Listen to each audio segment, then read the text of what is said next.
It's Chris. Emails, my guess is for the Scott Road. Okay, great, thanks. Additional emails that have been received for the Scott Road.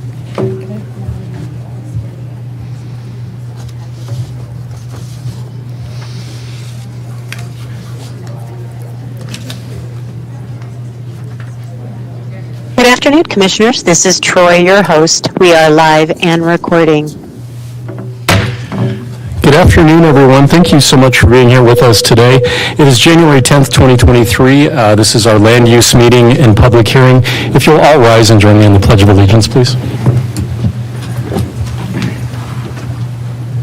I pledge allegiance to the flag of the United States of America and to the republic for which it stands, one nation, under God, indivisible, with liberty and justice for all. Thank you very much. Attorney Pratt, do we have certification of the agenda today? Good afternoon, Commissioners. Chris Pratt with the County Attorney's Office. Of the items on your agenda this afternoon, I have the Mirabelle Village Filing 1, Lot 15, Block 6, Land Disposal Request, Project File MI 2019-017. This had mailed notice accomplished to abutting landowners on the 21st of December of last year. And then the Scott Avenue Plan Development Rezoning, Project File ZR 2022-027. This item had published notice accomplished December 1st, signed posted notice accomplished December 4th, and mailed notice accomplished also December 1st of last year. All of these items have been properly noticed, and you have jurisdiction to hear them today. Thank you so much, Attorney Pratt. Do any commissioners have disclosures for items on this agenda? I have none. No, sir. And I have none either. With that, we'll move to item 2, which is our land use meeting agenda items. Item 2A is Mirabelle Village Filing 1, Lot 15, Block 6, Land Disposal Request, Project File MI 2019-017. Mike Pasica, Principal Planner presenting for staff. Let me make a comment too. I did hear this from staff today. So just want to mention for those that are in attendance for the Stone Creek Ranch Major PD Amendment, project number ZR 2021-017, that item that was originally scheduled to be heard by the board today, January 10th, 2023, will be renoticed for the board's February 21st, 2023 public hearing at 2:30. So just wanted to let you know that. Do we have anybody here for Stone Creek? Okay. Can you raise your hand if you were here for Stone Creek? They're here for Scott Avenue. No. Guys, I think you might be here for the Scott Avenue, right? Okay. So this is, I'm mentioning, it's the Stone Creek Ranch Major PD Amendment. So let me just ask again, if you're here for the Stone Creek Ranch Major PD Amendment, if you could raise your hand. Okay, good. All right. Well, if anybody is, that will be heard on February 21st, 2023 at 2:30. So with that, we'll move to item 2. Let me make an additional comment too. I really appreciate everybody being here. I know our board is deeply thankful. We always want to be extremely accountable and transparent with the county that we serve. You're our boss, not the other way around. So we really do appreciate the engagement of the citizens of this community. To be really clear, I know that there's a lot of interest on a couple of agenda items today, and that's always nice. It's better to have a full hearing room than an empty one. That said, we do have a sign-up sheet. If you have not signed up, that doesn't mean you can't comment. We still welcome you to comment. If you've decided not to sign up, but you still would like to speak, you're welcome to come up and do that, even if you have not signed up. We'd love to hear from you. Each individual will get 3 minutes to speak if they would like to. You don't have to use the full 3 minutes, but you do have 3. If you are representing an HOA, we'd like to give you 6 minutes. That's our standard procedure. So you'll have a full 6 minutes to speak if you are representing an HOA. Only one representative per HOA, if you would. The other issue, too, is we want to make sure that every citizen with a unique comment has an opportunity to have audience here and present their issues with the board. If you have made a comment or have heard a comment that is already consistent with your views, it is not necessary for you to come up and repeat that same comment. You're welcome to. If you would like to restate something you've heard, you're certainly permitted to come up and use a full 3 minutes if you would like to. We want to make sure if somebody has a unique comment that they get heard as well. So it's just out of fairness to your neighbors. We really would appreciate, again, if you come up, if you've already heard a comment, it is not necessary to repeat something that has already been heard. But again, you're welcome to do as much as you'd like for 3 minutes, and we look forward to your comments with us. So with that, we'll move on to, again, that item 2. I believe I did mention the number for us in 2A, Mike? Thank you, Commissioners. Mike Pasica, representing Planning Services. And the project before you is Mirabelle Village, Filing 1, Block 6, Lot 15, Land Disposal Request. The project number is MI 2019-017, and Douglas County is the owner of the property. The applicants are requesting that Douglas County transfer ownership of Lot 15, Block 6, Mirabelle Village, Filing 1, to Highlands Meadows Properties. This request was previously discussed at the September 27th, 2022 board hearing, during which the board requested the applicant provide a land appraisal and cash offer for the property. The appraisal is part of the staff report packet, and the applicant has offered $3,000 for this lot. The land disposal process is set forth on this slide. Notice of both hearings were mailed to abutting property owners. Prior to this hearing, staff did receive one inquiry from another owner of multiple properties in Mirabelle Village inquiring about the land disposal process. The property outlined in red in the very center of the map, if you can see that there, is located approximately a half-mile northwest of the intersection of Independence Drive and Senecio Drive, and within the West Plum Creek sub-area of the Douglas County 2040 Comprehensive Master Plan, and the property is zoned suburban residential. The county manager's review standards are set forth on this slide and were discussed at the September 27th public hearing. The lot was acquired by the county in 1982 via a tax lien due to unpaid property taxes. For several years, the applicants have been purchasing undevelopable lots within Mirabelle Village and combining them to form larger parcels. The applicant plans to integrate Lot 15 into their other lots through a subsequent replat process. The land disposal request complies with all of the review standards. The applicant is offering $3,000 for the lot as referenced in the quitclaim deed that is attached to your staff report. This concludes staff presentation. I'm available to take questions. Otherwise, I believe Walt Kowalski is here to answer any questions you may have. Great, thank you, Mike. Any questions for Mike? I have no questions. We've already been through this, so thank you. Yeah, no questions. And no questions for me either. With that, let me open it up for citizen comment. Is there any citizen comment in the room or online with regard to this particular item?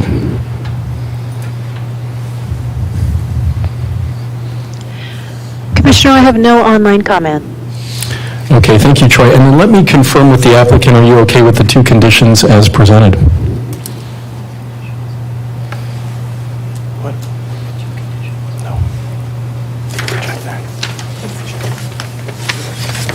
So, sir, if you could just come to the podium and state your name and where you're from, and then just share that for the record for us, I'd appreciate it. Oh, sir, if you could just come to the podium. Our mics won't pick it up otherwise. Thanks. Hi, I'm Walter Kowalski. We live at 2172 Senecio Drive. We have been owners of property in Mirabelle for 25 years. We built our home there. We've been accumulating lots, eliminating lot lines, mitigating the property, preventing any kind of danger to the property in terms of the roads have been closed by the county because of inaccessibility, and we're just, as we said the last time, stewards of the land. We just want to take care of it. It's our sanctuary, if you will. We're not developers. We're not doing anything with it. We're just making sure that it's being taken care of. Okay, thank you, sir. Any questions for the applicant? Okay, seeing none, I'll close that. Do we have, and it looks like we don't have any citizen comment either in person or online with regard to this item, so I'll bring it back to the board for any further discussion and or motion. I have a motion to approve execution of a quitclaim deed to dispose of Lot 15 of Block 6 of Mirabelle Village, Filing 1, in exchange for a sum of $3,000. Project file MI 2019-017. Yeah, I support Mr. Kowalski's efforts, second. Great, so we have a first and second on the floor. Any further discussion?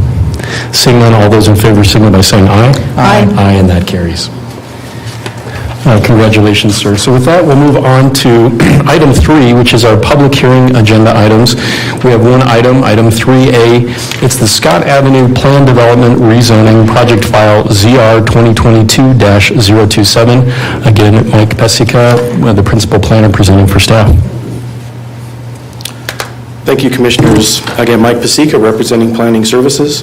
And the request before you is the Scott Avenue Plan Development Rezoning, project number ZR 2022-027, and Brian Connolly is here on behalf of the property owners.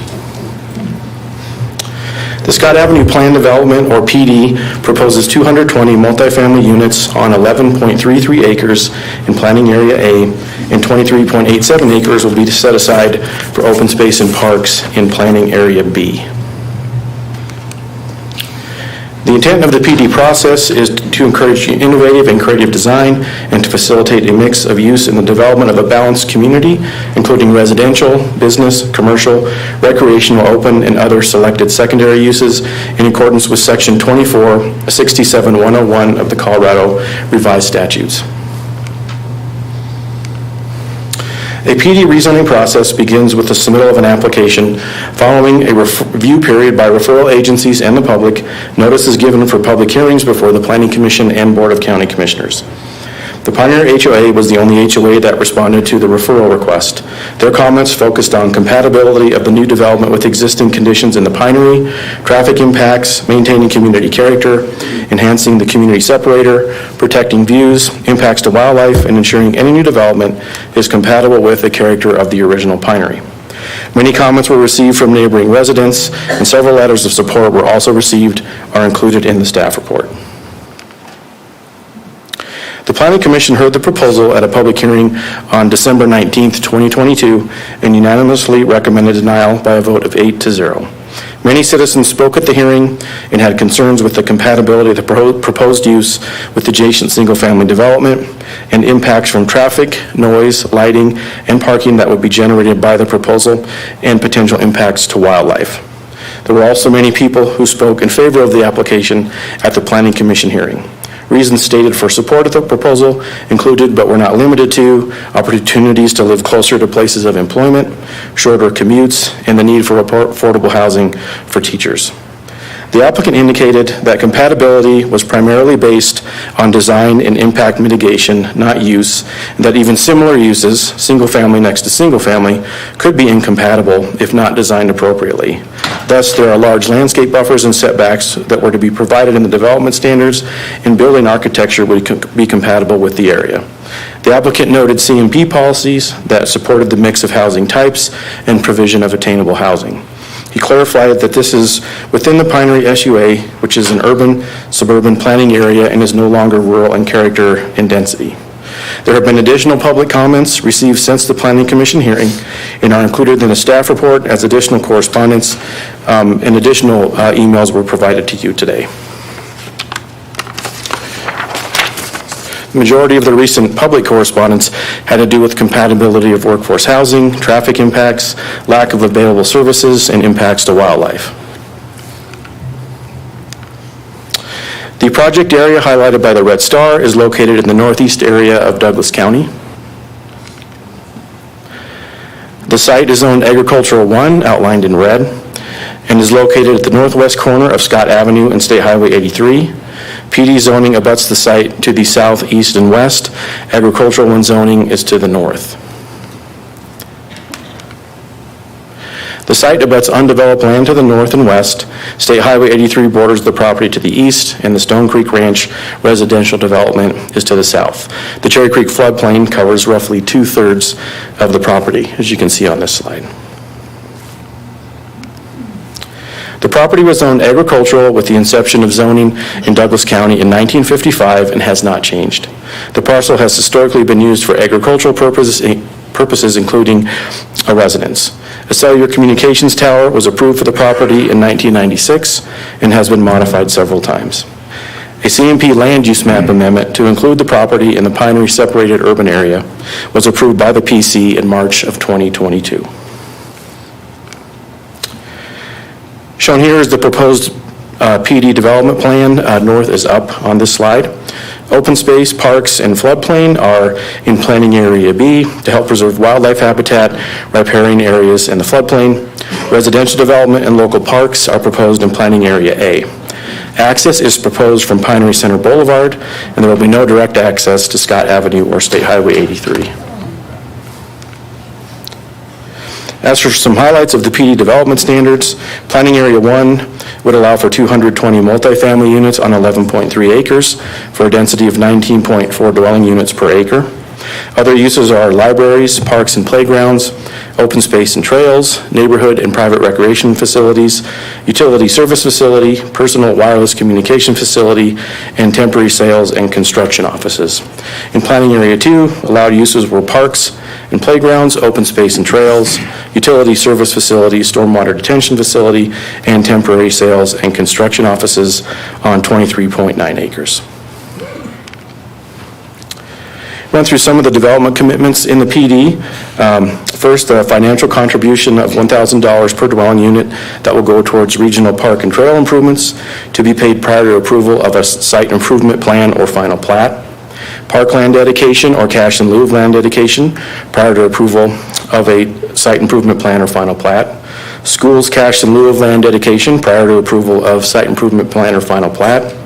Construction of the extension of Pinery Center Boulevard from its current terminus to Scott Avenue, and pro rata contribution towards traffic signals at Scott Avenue and State Highway 83, and 50% share towards traffic signals at Scott Avenue and Pinery Center Boulevard. Run through some site photos. This view looks west from Scott Avenue and Interlochen Street, and the property is on the right. And this view looks northwest from Scott Avenue across the property. And this view looks east along Scott Avenue towards the existing home and the intersection of 83 and Scott Avenue. This view looks northeast from Scott Avenue from an existing driveway into the site. I'm sorry, it's a north view. This is a northeast view from generally the same location on Scott Avenue. You can see the existing structures, and I can point, this right here is the existing cellular communications tower. And this is a view south across Scott Avenue at the Stone Creek Ranch Clubhouse and Pool, which is right here. And then beyond that, you can see the existing residences in Stone Creek Ranch. The approval standards for PD rezoning are set forth in section 15 and listed on this slide. Approval standards are discussed within pages 10 through 13 of the staff report. I would like to provide a bit of clarification to what is discussed in the staff report regarding approval criteria 150306, considering compatibility in surrounding land uses. With the county having a diverse development mix, compatibility is painted with a broad brush. In urban areas, master plan policies do not describe compatibility between residential uses, but generally assume they are compatible with one another. The master plan looks to enhance compatibility by integrating site and architectural variety and providing housing choices and neighborhood design, encouraging a mix of residential densities to create a diversity of housing types, sizes, and price ranges, encouraging diversity in residential design through variation in color, facade treatment, and lot size, and encourage a variety of housing that fits different lifestyles and needs expected within the urban area. By preserving over 65% of the site as open space, the PD achieves compatibility with the adjacent Cherry Creek riparian corridor by balancing development with the conservation of natural resources that is encouraged in the urban area. Staff has evaluated the planned development rezoning request in accordance with section 15 of the zoning resolution. Should the board find that the approval standards have been met, staff proposes that the following conditions be included in the motion. Condition number 1, prior to recordation, all minor technical corrections will be made to the planned development document to the satisfaction of Douglas County. Condition number 2, all commitments and promises made by the applicant or the applicant's representative during the public hearing and or agreed to in writing and included in the public record have been relied upon by the Board of County Commissioners in approving the application. Therefore, such approval is conditioned upon the applicant's full satisfaction of all such commitments and promises. Section 150506 sets forth the parameters for the board's determination of the PD rezoning request, as shown on this slide.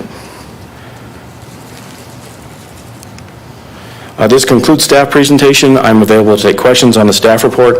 Otherwise, Brian Connolly is here representing the owner and does have a presentation to make. Thank you so much, Mike. Any questions for staff?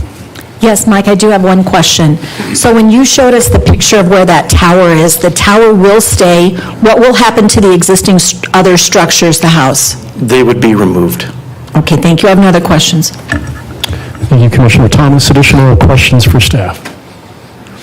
Okay, I have a few, but I'll reserve those following the applicant's presentation. Mr. Connolly, if you'd like to present.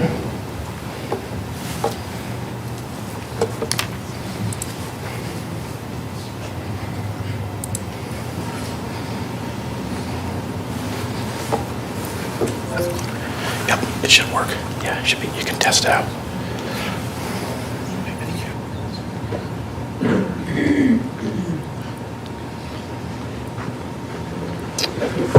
Thank you, Commissioners. While we were dealing with the technology, good afternoon. My name is Brian Connolly. Last name is spelled Connolly, and my business address is 950 17th Street, Suite 1600 in Denver, and I'm with the law firm of Otten, Johnson, Robinson, Neff, and Raganetti. I have the privilege of being here this afternoon representing Ulysses Development Group and its affiliate that owns the land on this request. And so we've got a presentation prepared for you, and we'll walk through some of the particulars of this application. As always, I would be remiss if I did not thank your staff, which has always done an excellent job of processing these land use applications. Obviously, we have a voluminous record in this case, and Mike and Kurt in particular have done an excellent job of compiling that and managing that as we've gotten through the process. So thank you. So the request, as you've heard, is a request for approval of a planned development at the intersection of Scott Avenue and State Highway 83. And what that planned development would allow is the construction of up to 220 workforce housing units. We'll go into the detail on what workforce housing is through our presentation. And just for purposes of clarification, what is anticipated to be constructed here, and I realize this is not necessarily laid out in the PD, but we had some questions about this at Planning Commission, is a mix of 1, 2, and 3 bedroom units that would have an average bedroom size of 2 and about 476 parking spaces if this project were to move forward to the site planning process. I'm joined today by Connor Lahr of Ulysses Development Group. Connor and I will be sharing the presentation and responding to your questions. And of course, as always, if you have any questions, feel free to interrupt or ask them at the end of my presentation. We'll be happy to answer those. So why this request? I think first I'll take you back to March of 2022. In March of 2022, at our request, the Planning Commission approved including this property into the Pinery Separated Urban Area, which is the area designated in the Comprehensive Master Plan for this area, which allows, as Mr. Pasica mentioned, urban and suburban level density and residential uses. And at that time, although the Planning Commission approved our request, several members of the Planning Commission expressed some skepticism about workforce housing, whether workforce housing really was the right use for this property.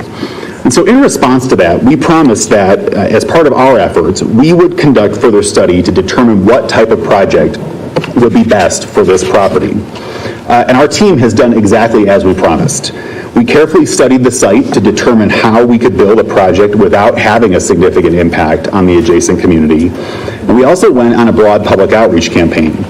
And what we heard repeatedly during that public outreach process was that workforce housing was sorely needed in Douglas County. We heard that from government agencies, we heard that from employers, and we heard that from individual employees who've experienced challenges in finding housing, and we also heard that from many others. We certainly understand that some still oppose this project, including folks who are assembled here today, But in the course of literally hundreds of conversations, and as evidenced by the volume of support letters that you received on this application, it became clear that workforce housing is needed in the county, it's needed in this community, and it was the correct choice for this property, and we made the decision to bring this proposal before you for zoning approval. What I hope that this background demonstrates is not just a project that will serve a really important need for Douglas County, but also that before you have an applicant that is committed to being a good community partner, that is willing to have difficult conversations and dialogue to identify balanced solutions to challenging problems. As you'll hear, this applicant team has reached out to over 1,000 people, has had hundreds of individual conversations to better understand the issues, opportunities, and concerns in this community. Our presentation to you today is going to detail a little bit more about that public outreach process, talk a little bit more about workforce housing and what that even means. We'll also address how we've taken the feedback that we've received from the community, as well as the concerns of those who may not agree with the proposal, to develop a community that will both serve as a resource for Douglas County and at the same time incorporate principles of low-impact design to ensure that it does not negatively impact its surrounding neighbors. While we know that not everybody agrees with this proposal, we do know, and this I sound like a broken record because I talk about this often when I come before you, land use planning is really about balance, right? It's about balancing, determining what the needs are of the broader county and the broader community, and making sure that we've incorporated proper mitigation to avoid impacts on the adjacent community. And so I hope that this presentation will demonstrate that we've worked hard to begin to identify solutions to what really is a county and region-wide problem, while taking efforts to ensure that we're balancing the needs and interests of our neighbors and creating a good design and a project that works for everyone. So with that, I'm going to turn the presentation over to Connor, and I'll be back when we talk about the approval criteria. Good afternoon, Commissioners. My name is Connor Lahr. My address is 210 University Boulevard, Suite 460, Denver, Colorado. I'm a partner of Ulysses Development Group. We are a Colorado-based developer of workforce and affordable housing around the country. And what we do is we work to address the significant and increasing gaps in housing attainability across the country. We focus on partnerships with government agencies, with private lenders, with private investors to deliver those results. We're a for-profit, mission-driven developer, which means we don't just build new quality workforce housing, but we also buy older properties with the intent of committing new capital to them to improve the physical assets and extend affordability long-term so that the properties don't get lost to market rate housing. We've also established a number of principles to guide us as a company and that lead us through our partnerships and our developments. And just as an example, notwithstanding us being a newer company, we partnered with Maricopa County on a development in Phoenix, and this is a statement from Supervisor Bill Gates, who's the chairman of the Maricopa County Board of Supervisors, and he said that the Ulysses development team proved to be a principled and trustworthy partner that honored its commitments, and we look forward to their continued investment in this county and the state. So Brian alluded to this, but what is workforce housing? Workforce housing is not rent-subsidized housing. Tenants have to be highly vetted. There's regulatory regimes that govern who can live in these apartments. They have to earn at least 2.5 times the annual rent. And our proposed project would serve, on average, residents earning up to 60% of the area median income, with maximum incomes up to 80% of the area median income. And what does that mean? Just to give you some context, in Douglas County in 2022, 60% of the area median income ranged from about $53,000 to $82,000 per year. For comparison, for 80% units, that would range from $70,000 to $108,000. Workforce housing, also to give some context, was the financing mechanisms were established in 1986 through President Reagan's 1986 tax reform when they established the low-income housing tax credit. The strategy behind the low-income housing tax credit, as you may know, was to take the government out of building housing, incentivizing the private sector to bring capital and partnerships to the table to deliver housing. And I think it's important to stress, we go out and we raise permanent debt, private debt. We bring in private equity, and we leverage the relationships with the county to build housing and to use private dollars to do it. And I think it's important to be clear that this community will be constructed, financed, owned, and operated on a private sector basis. It's not public housing. It's not rent-subsidized housing.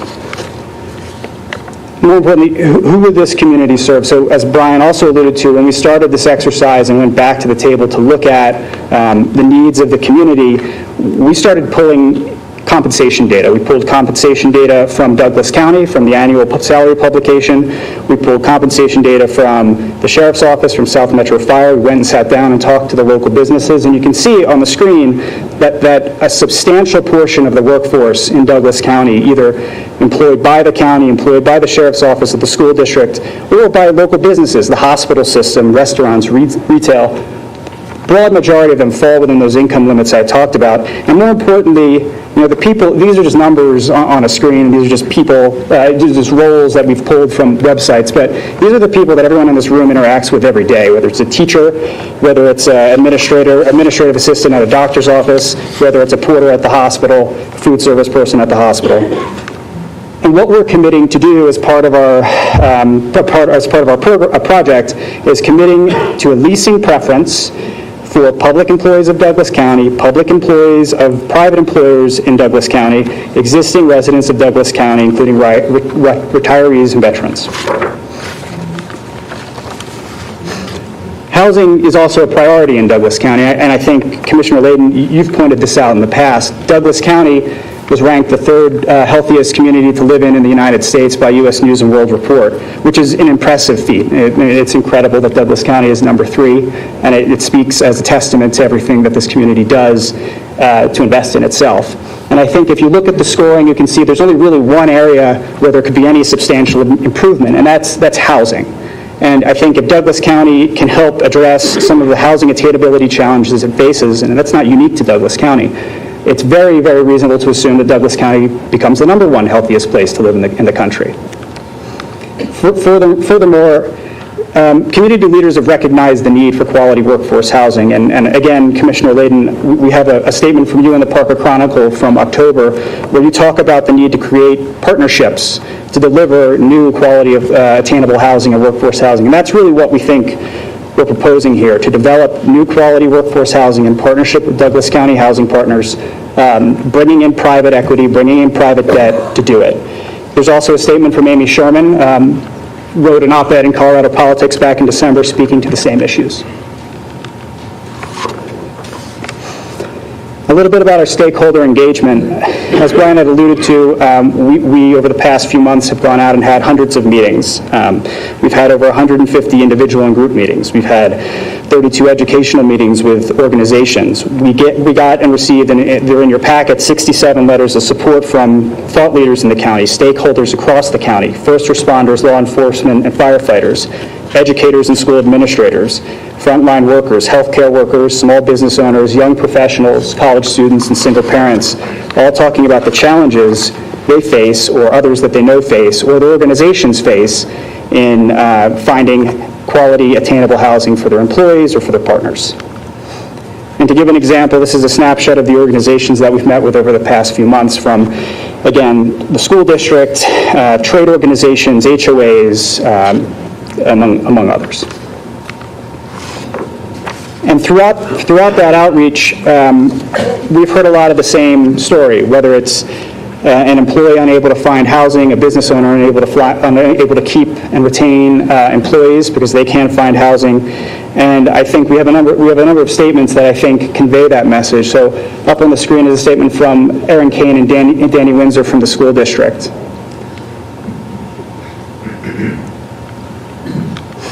We have another statement from Bob Baker, the fire chief of South Metro Fire Rescue.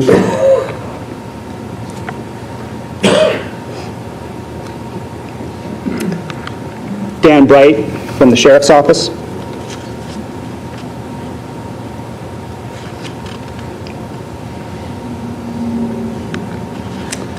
Linda Watson of Skyridge Medical Center.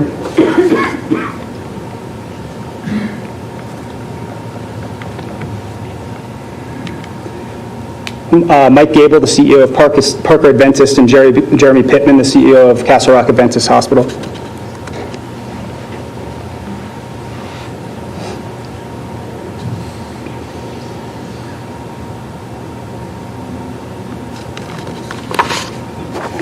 Kristen Drury, the Executive Director of Schools for the Parker region from the school district.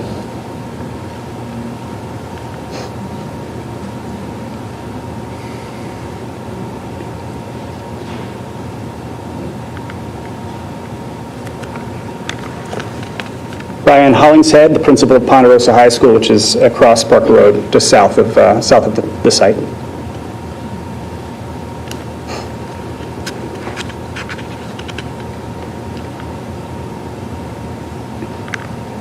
TJ Sullivan, the president and CEO of Parker Chamber.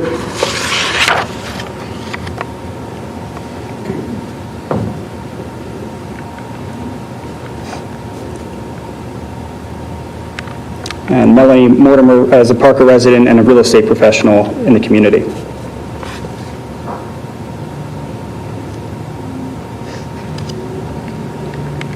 Additionally, members of the workforce came out on December 19th to talk about their experience and the experience of others at the Planning Commission hearing. So we have two statements, one from Ann Bird and one from Aaron Bidwell, both of whom are teachers with Douglas County School District, talking about either their individual challenges with finding and maintaining housing or living in the community they serve, or in the case of Ann's statement, the challenges that younger teachers have when they come to Douglas County School District.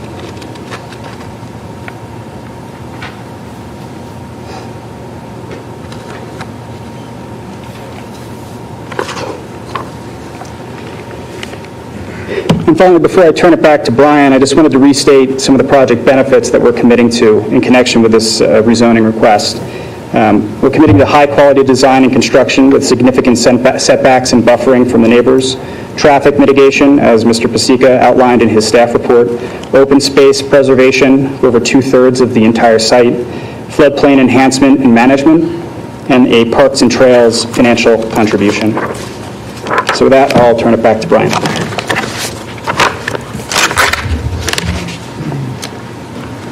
Thanks, Connor. So I'm going to spend a few minutes going through the approval standards. The commissioners, you all certainly know and understand the importance of the approval standards. And I think it's important to remember that this decision is not one that gets made based on whether or not we like this project or we like workforce housing. It's a decision that gets made based on the standards that are up on the screen. And so I'll walk through a few of the key ones that have come up as we've gone through this process, but I'm certainly happy to answer any questions you have about any one of the standards on the screen right now. The first is consistency with the comprehensive master plan. When we look at the comprehensive master plan, there are several goals and objectives that are identified in the comprehensive master plan that support the project that's before you today. Most significantly, the comprehensive master plan encourages creating a variety of housing that fits different lifestyles and needs, and specifically calls out supporting the Douglas County Housing Partnership's efforts to provide attainable housing, and that's what we're doing here with this project. One of the planning commissioners raised these two objectives of the comprehensive master plan as being potentially implicated in this case, and I want to just touch on these. Objective 2-15A talks about supporting the logical build-out of separated urban areas. And I think there was a misunderstanding at Planning Commission about what that really means. That deals with sort of the timing of development being concurrent with capital improvements. And so I just want to clarify that infrastructure exists or will exist in connection with the construction of this project in order to serve it, including, for example, the construction of Pinery Center Boulevard, as Mr. Pasica pointed out, signalization of 2 intersections on Scott Avenue, and, for example, Pinery Water and Wastewater District has indicated that it has capacity to serve this project. So the capital facilities will be available to serve this project. The other objective that was raised was objective 2-15C, which requires development in a manner that complements and enhances the built environment. And so a few of the policies that fall under that objective include identifying and adequately protecting and buffering significant open space and natural areas near new development. This project is doing that. As you heard, there are 23 acres of open space that will be included on this property. Encouraging environmental and viewshed protection through development review. I'll talk a little bit about how we're protecting views, but as a reminder, this project would go through a site improvement plan review after this, where those issues would be even further vetted out. And then providing wildlife movement corridors within new development. Again, providing that Cherry Creek corridor and that 23 acres of open space allows us to protect that wildlife corridor. And again, just reiterating, in terms of the land use plan itself, this property has been included in the Pinery separated urban area, and it's shown on the star within the separated urban area. In terms of changing conditions, your standards require you to evaluate whether there are changing conditions in the area. This is an aerial photograph of the area in 2010. Here it is today. So what we see is new development all around this site. We see the development of Pinery West, we see the development of Stone Creek Ranch, Allison Ranch, we see Cielo and projects to the northwest. This doesn't include the Cross Creek project, which is right across Cherry Creek from this property, but that's a project that's in process as well. So what we see is a pattern of changing land uses in this area. This area has gone from being a rural area to being more suburban or even urban in character. Compatibility is another item that's come up as our project has proceeded through the process, and certainly was a source of significant discussion at Planning Commission. And I think it's important to sort of take a step back and think about what compatibility means. I appreciate the discussion of compatibility that Mr. Pasica offered, and that the comprehensive master plan basically says residential uses are compatible with residential uses. And I think it's important that we can't just measure compatibility by use. Those of us who have been around land use planning for a while know that you could have two single-family homes that are right next to each other. One could be small, one could have significant setbacks, maybe it's a colonial-style house. And then if another single-family home was located right next to it that was really big and had no setbacks, and was a modern architecture, that single-family home might not be compatible with the one right next to it. So we really need to look beyond use when we're thinking about compatibility. And we heard at Planning Commission from some Planning Commission members and from some members of the public that multifamily uses just can never be compatible with single-family uses. But I would argue that a well-buffered multifamily apartment with traffic and other mitigation measures is actually more compatible than a single-family development that lacks those things. So we need to not only look at the use, we need to look at the development standards, the site characteristics, the restrictions that are in the PD that are around those, as well as the other things that are on the screen, looking at things like views, traffic mitigation, and building and site design. So when we look at the uses themselves, we have residential uses in the vicinity of residential uses with this project. This is not a transient use. The folks who live in this community, they are long-term apartment renters, and the relative incomes of people who live in the community is also not something we think about in zoning. Zoning controls uses, not users. That's an old adage that we hear in zoning. And so whether this is a workforce housing project or it's a high-income development, that doesn't really matter for purposes of evaluating compatibility. So I think we can safely say that multifamily residential is actually compatible with single-family residential uses, and that's evidenced by the existing development pattern around Douglas County. So let's take a look around the county. So we went and identified several multifamily projects that are actually in much closer proximity to single-family than this one is proposed to be. So the Copper Step project in Parker, which is fully income restricted, is about 115 feet from the nearest single-family home. The Pines at Castle Rock, about 300 feet from the nearest single-family home. That also contains income-restricted units. Black Feather Apartments in Castle Rock, about 100 feet from single-family homes. The Reserve at Castle Highlands, about 200 feet from single-family homes. Aspect in Lone Tree, about 230 feet from single-family homes. Bluffs at Castle Rock, about 140 feet from single-family homes. The Peak 83 Apartments in Parker, about 250 feet from single-family homes. Ovation, about 215 feet from single-family homes in Lone Tree. And then the Trailside Apartments in Parker, located across Cherry Creek from single-family homes and about 900 feet from single-family homes. So those are examples of where we have site design that's used to create some amount of buffering, in some cases fairly little buffering, between multifamily and single-family. So when we turn to look at the site characteristics of this particular site, what this site allows for is a minimum 600-foot buffer between the nearest single-family home, which was an existing property located right next to Stone Creek Ranch. But the nearest home in Stone Creek Ranch, or nearest in any subdivision from this site, is over 1,000 feet away. So all those examples that I just showed you throughout the county that are 100 feet, 200 feet, 300 feet from other distances between multifamily and single-family, for the bulk of any single family in this area, we're over 1,000 feet away. So this might well be the most well-buffered apartment project in Douglas County, should you approve it.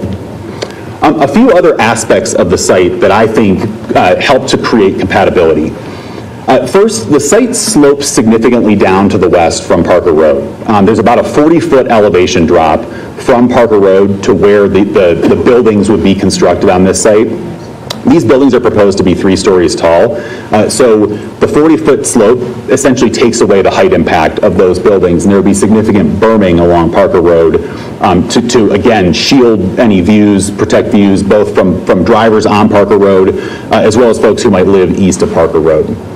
The development also proposes significant setbacks within the site, not just buffering to those adjacent single-family neighborhoods, but significant setbacks within the site. A 200-foot setback is proposed from the Parker Road right-of-way, and 100 feet is proposed from Scott Avenue with significant landscaping to provide shielding to the community. Again, as you've heard, the development will preserve 23 acres of open space. That's about 70% of the site will be preserved as open space along the Cherry Creek.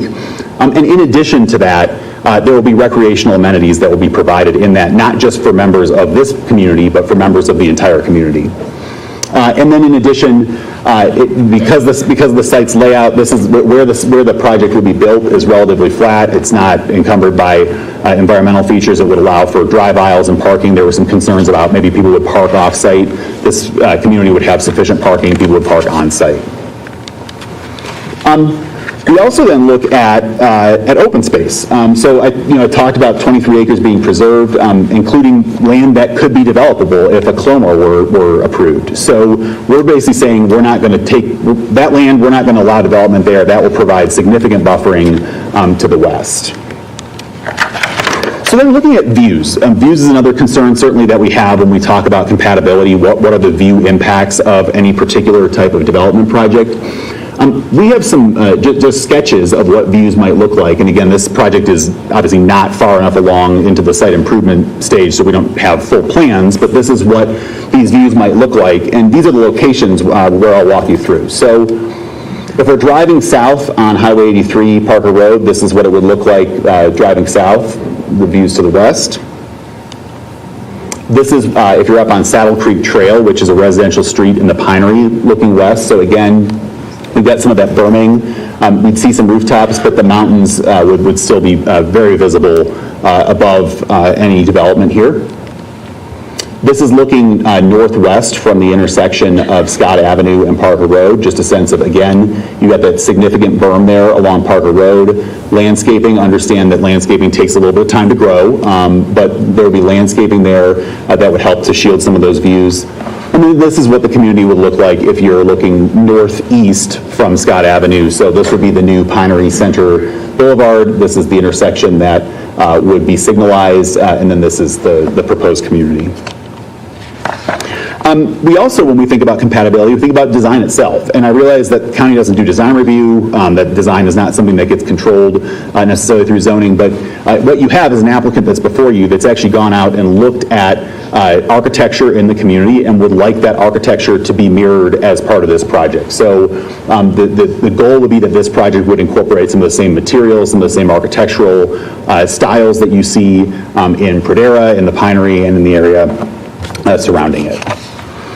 So we also consider traffic when we think about compatibility. The applicant has undertaken a traffic study as is required by your code. The contemplated project can be provided without degrading service. Importantly, the applicant is committed to extending Pinery Center Boulevard or Interlochen Street through the property to the north, and then to connect up to Parker Road at Pinery Parkway. The applicant has also agreed to fund 50% of a traffic signal at the intersection of Scott Avenue and Pinery Center. That's far more, by the way, than the applicant's pro rata share of that improvement. So the 50% is above and beyond what your code would normally require. And then the applicant has also agreed to contribute its pro rata share to a future signal at Scott Avenue and State Highway 83, Parker Road. I think it's important to note, too, that so when traffic studies are prepared, they're prepared based on tables that are put together by the Institute of Traffic Engineers. And that those tables basically have standard traffic generation rates for different land uses. A single-family unit actually generates 40% more traffic than a typical multifamily unit. So this project, by having multifamily uses, actually produces less traffic per unit than a single-family unit. Wow.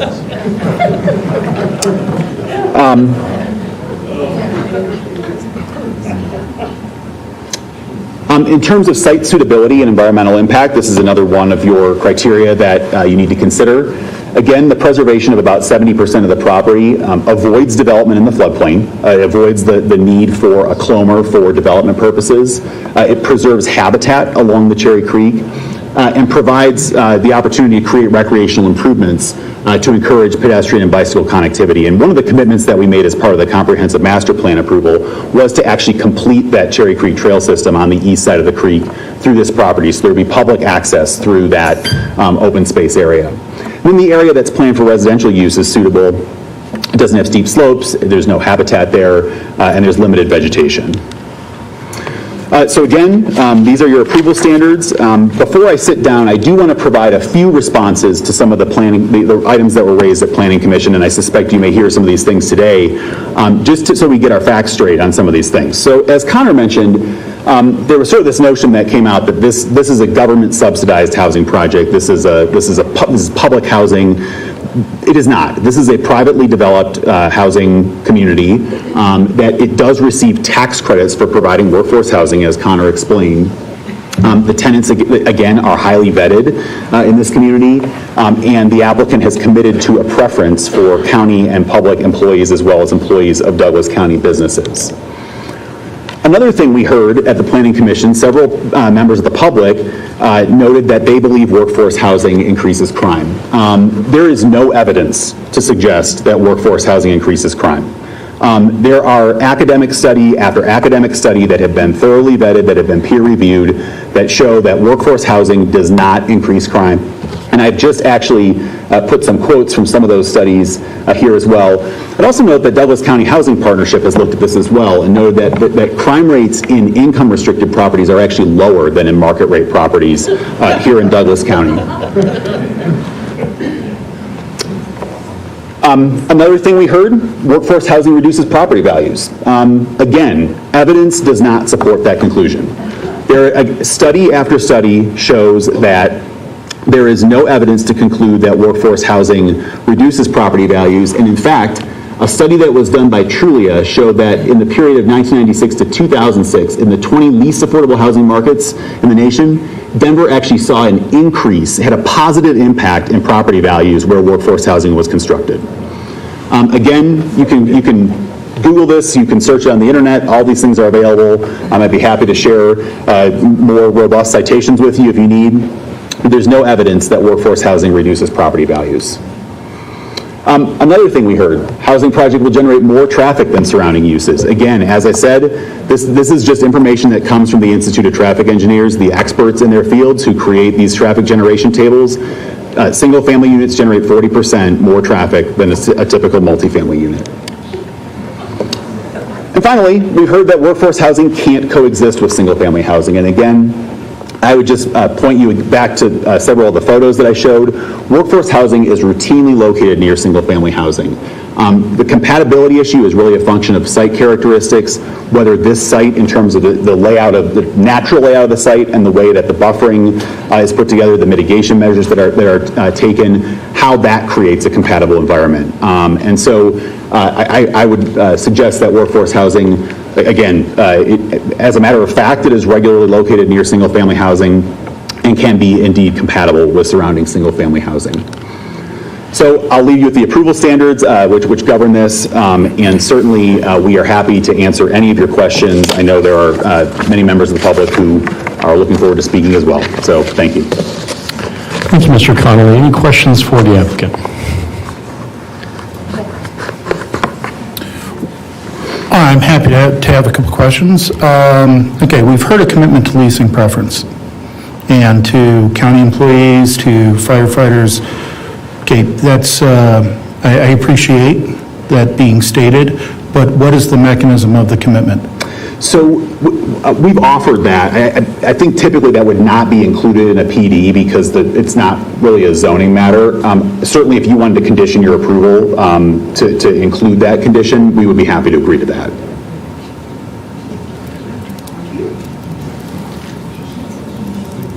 That's my question right now. Thank you, Commissioner Teal. And Mr. Connolly, thank you again for the presentation. I have a number of questions for you and for staff. Sort of reflecting on my service here as a commissioner and certainly my time as a planning commissioner and being a fellow land use attorney. Our planning commission is the author of our comprehensive master plan that goes out to 2040. And, as one representative of 400,000 people in our county, one of our obligations is to honor the commitments and the agreements made by our development partners as well as what has been included in our comprehensive master plan. And I'm really struggling both with the staff report and the analysis around the comprehensive master plan and what you shared with us today. Now, I want to be clear, you shared a quote from me, which I want to reiterate. I agree, we need to have workforce housing. The reason for that is it's a traffic solution. When we don't have people driving from Lakewood and Aurora and Thornton down to Castle Rock to work, it keeps people off the roads and allows for increased mobility, so I do support that. We also have teachers, veterans, first responders, people that work here, and having a median house price of $700,000 to $800,000 is not possible for a teacher. It's not possible for frontline healthcare workers. So we know as a county we need to have that.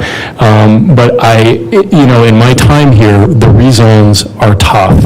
And I think what we're seeing here is a group of citizens saying, this doesn't belong here.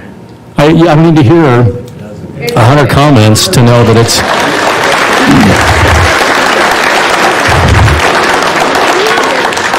Well, and I appreciate the engagement of our citizens, and what we'll do out of decorum is we'll try to refrain from being too raucous, but the reality is when we have this many citizens showing up, something went wrong. Something went wrong, and I really have always appreciated in my history watching you come before us with your applicants. There's a lot of community engagement. You always do your homework, and you ensure that by the time we see an application, there is broad community support. So, and I heard you say that there's been a lot of community engagement, but I'm looking specifically at policy 215A3 in the comprehensive master plan that says expansion of separated urban areas is not supported by this plan. Unless there's a compelling public benefit provided that outweighs potential impacts. And maybe the argument you're making is that workforce housing is so necessary in this community that outweighs that policy. Do you want to elaborate on that? I'd be happy to elaborate on that. So as you succinctly put, the Planning Commission is the keeper of the comprehensive master plan, right? And so the expansion of the separated urban area, that's a done deal, right? Planning Commission approved the expansion of the separated urban area in March of 2022. And what the Planning Commission requires in order to do that is a compelling public benefit.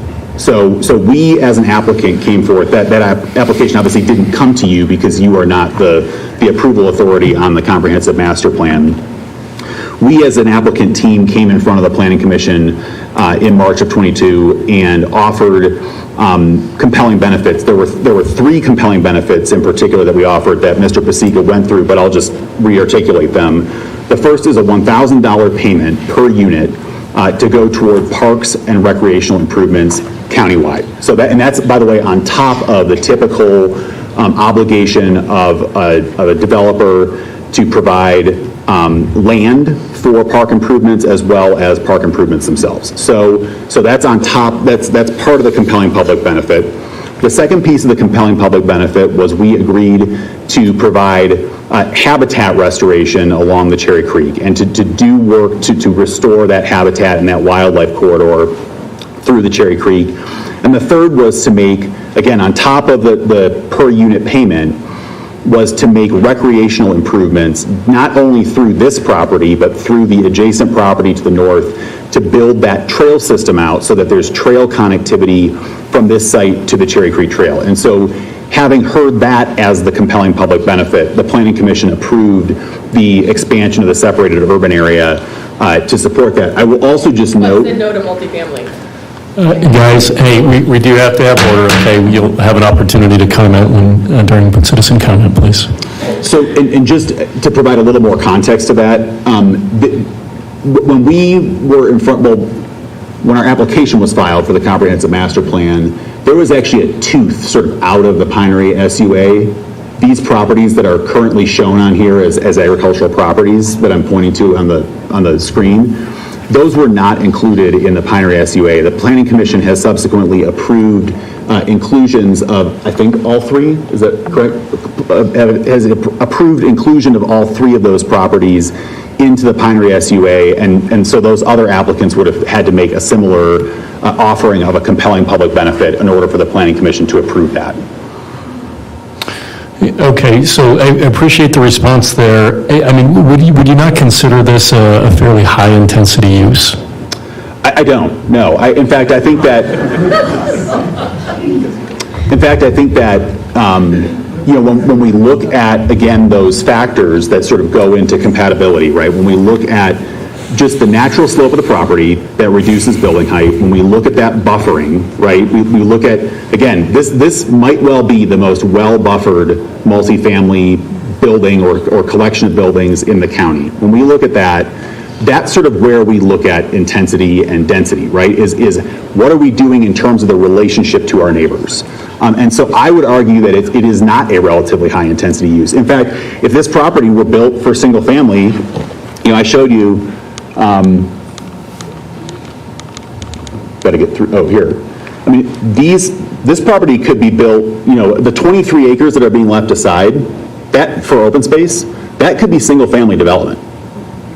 Not the creek bed, not the floodway, but, you know, other projects have had LOMR approvals, including in this immediate vicinity. I think the Stone Creek Ranch project have one, to allow development adjacent to the floodway.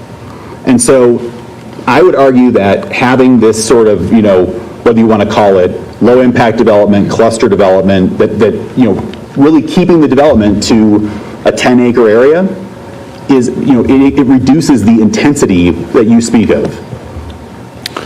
Yeah, and I hear that. You know, obviously, you have to advocate on behalf of your client. I appreciate the articulated argument, but just reflecting on this and that, you know, 220 units seems incredibly high intensity to me. And I think any average citizen might say that that is high intensity. And when I look at policy 2.15D2, it's pretty clear we can only approve low-intensity land uses such as open space, agriculture, recreation, and residential development in areas adjacent to SUAs. So I continue to wrestle with this CMP, Mr. Connolly, I really do.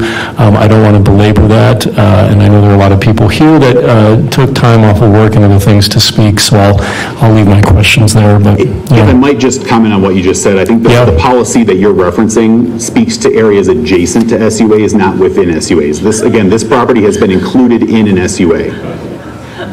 Okay, thank you, Mr. Connolly. Any additional questions or comments from the board? Chair, we've got a whole lot of folks who are going to want to speak out on this, and I must confess, a break would be appreciated before we get to public comment. Okay, happy to do that. We'll do a 5-minute recess and reconvene at 3:38. Thank you very much.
Thank you, everyone, for that brief recess. Appreciate your patience.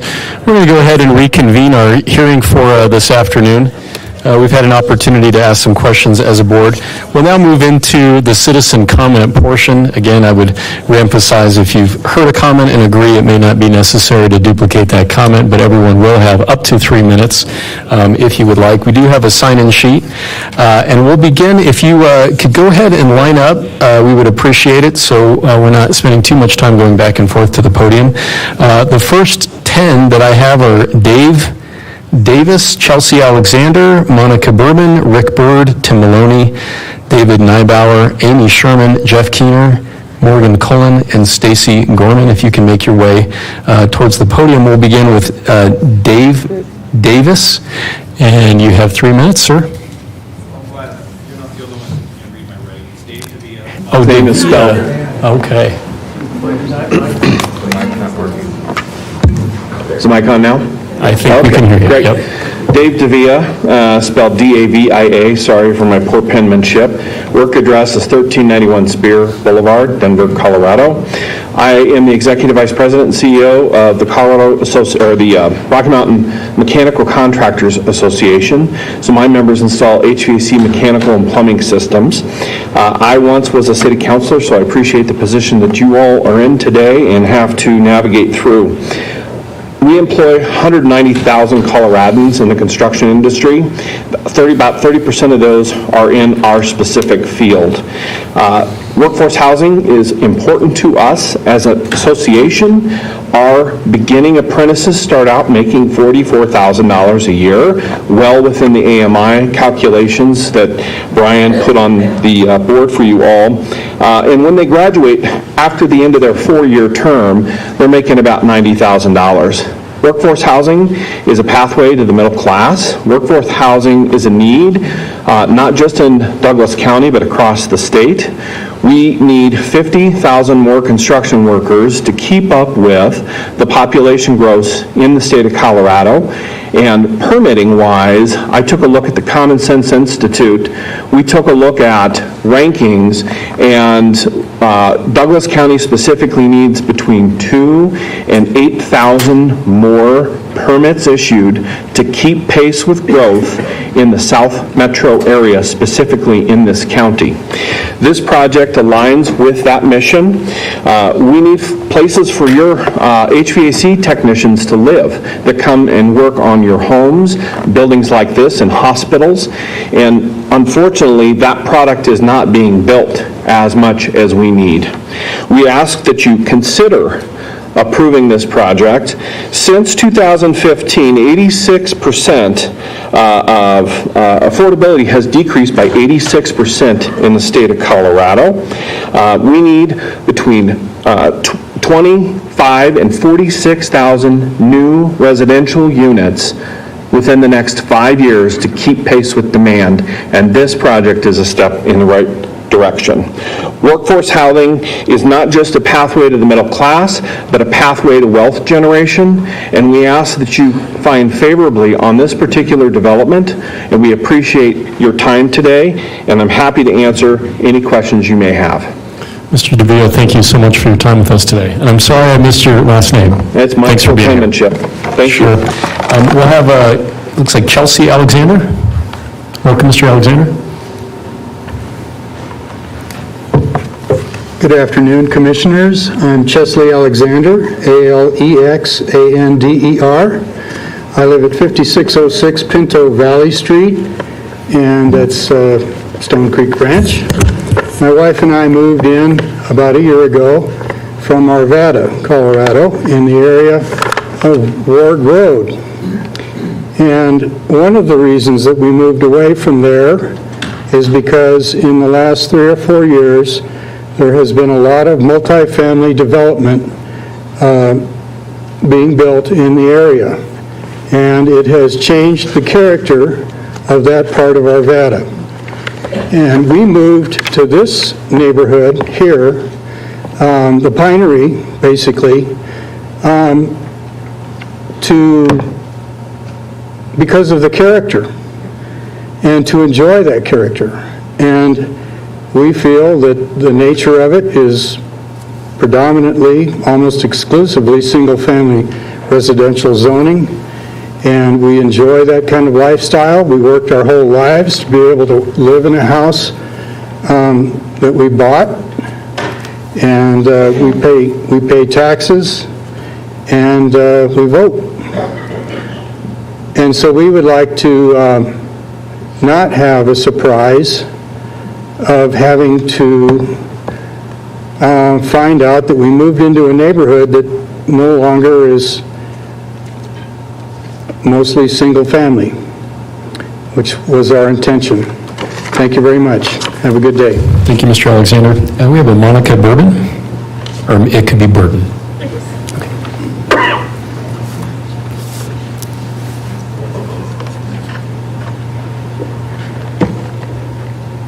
Good afternoon. Thank you for letting us share and comment. My name is Monica Burton. I represent the Western States College of Construction, Business Office 1391 Spear Boulevard in Denver.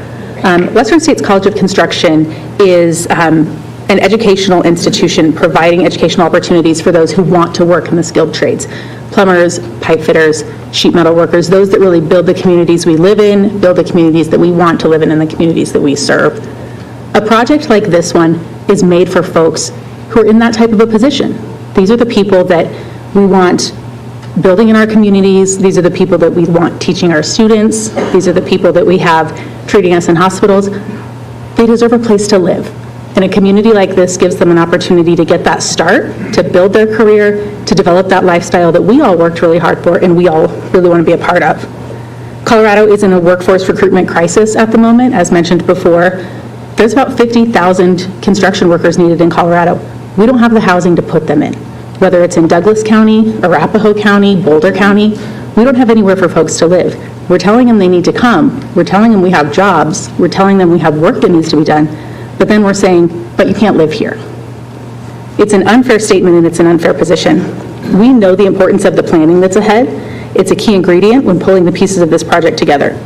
We believe in the workforce housing project. It's a future forward in its approach. It's a way to grow housing in the state and provide opportunities for hardworking Coloradans like those that work in my industry. I would encourage approval of this project and really just saying yes to the members that build our communities. We're saying we want you here. We're saying we want to employ you. We can't say we won't house you. Thank you. Thank you, Ms. Burton. Rick Bird?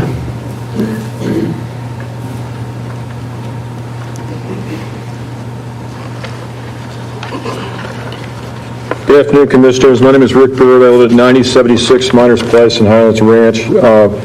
I have a 35-year-old financial planning practice that represents predominantly business owners. I've been a troop committee chairman for a Boy Scout troop for over 15 years, and have a teacher wife. And became aware of this project mostly because it's not Section 8 housing, and because I work with business owners, one of the things I've often come in contact with, and it's a common theme, is that they don't have any place to house their workers. They have people that come to work for them, travel 45 minutes to an hour to get to the office, and how great it would be to have an electrical contractor that's got his guys and his staff that's able to drive to work, as opposed to travel from Aurora or Lakewood or Bennett, for that matter. But having had this practice, I've been around these business owners and heard their concerns with that regard. The other thing is that I've been involved with seeing close to 60 young men and women reach the rank of Eagle Scout and raise 3 kids and put them through college. My 3 children, 2 of which are Eagle Scouts, couldn't afford to live in Parker without the help from their spouse. You've got an opportunity with this building project, being that it's not Section 8 housing, but rather it's something that's been done by the private sector, that I think gives you a great opportunity, and especially with the great Parker core knowledge schools, all the various charter schools that they have in this area, those teachers can't afford to live here.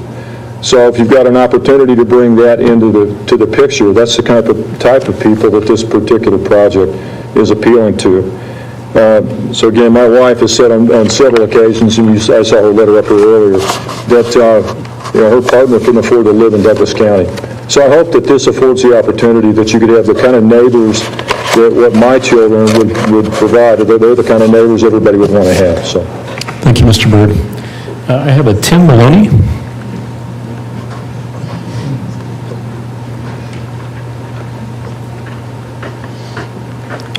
Good afternoon, Commissioners. My name is Tim Maloney. I live at 5790 Fox Run Court in Parker.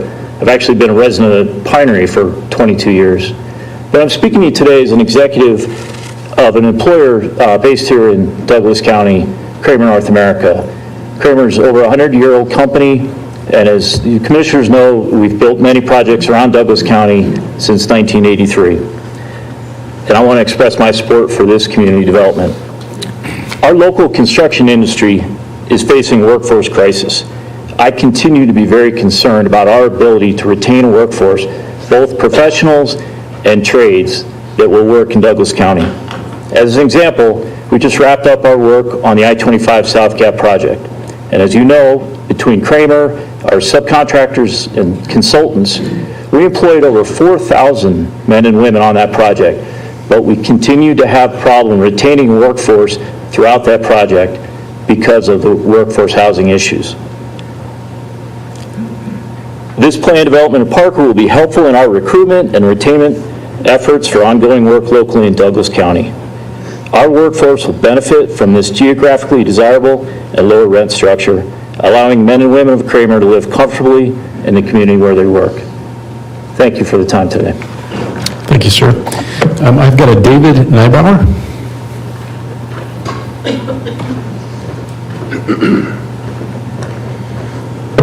Thank you for your time to share, Commissioners. I appreciate it. My name is David Neibauer. I'm a lead estimator at Kramer North America. We are a heavy highway civil contractor and a resident of Douglas County. The project proposed before you will help support my fellow construction industry workers. Our industry is desperate for workforce, and one of the main factors is due to lack of housing that's affordable.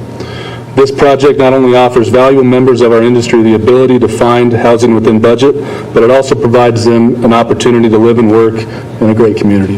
Thank you very much for your time. Thank you for your comments, sir. And we have Amy Sherman. Welcome, Ms. Sherman. Thank you. Good afternoon, Commissioners. My name is Amy Sherman. I'm the president of the Northwest Douglas County Chamber and EDC. We're located at 300 Plaza Drive in Highlands Ranch. I'm here in support of this project, and the proposed workforce housing is very necessary in Douglas County. As you know, Colorado is becoming less affordable for those of us who call it home. The soaring cost of housing is outpacing our wages. Teachers, first responders, and retailers continue to be outpriced in the cities where they work. At the same time, generations of families can no longer work in the same communities. We all recognize that housing prices have doubled in the last 10 years and supply is dangerously low. As an economic developer, we recognize a thriving economy depends on recruiting and retaining a high-quality workforce. Recruiting and retaining a quality workforce depends on building a community that is the best place to live, work, and raise a family. The Douglas County Business Alliance is made up of chambers and economic development organizations representing over 10,000 businesses in our county. One of our top priorities in the last several years is attainable workforce housing. DCBA opposes land use decisions and legislation that force workforce housing into designated areas, but supports free market activities to find and develop suitable workforce housing sites. We believe this is a well-placed site for employees in the Parker and Castle Rock area. Every year, we visit major employers in our communities, and we ask them what they love about doing business in our community and what challenges they have. Time and time again, we've heard that employees cannot afford to live in Douglas County. We hear this from our automotive dealers, our retail centers, our hospitals, and our schools. These jobs drive our economy, and they don't always come with the salaries necessary to meet the affordability challenges. If we fail to address this challenge, our economic development is at risk, our community is at risk, and this special place we call home is at risk. As a lifelong resident of Douglas County, the community I live in has diversified housing. We have multifamily going up. I live in a ranch home. I look across the gulch at paired homes, and there's lots of multi-generations living in our community, and I think that's really important for Douglas County. I ask you to please support this project. Thank you for your time. Thank you, Ms. Sherman. Jeff Keener?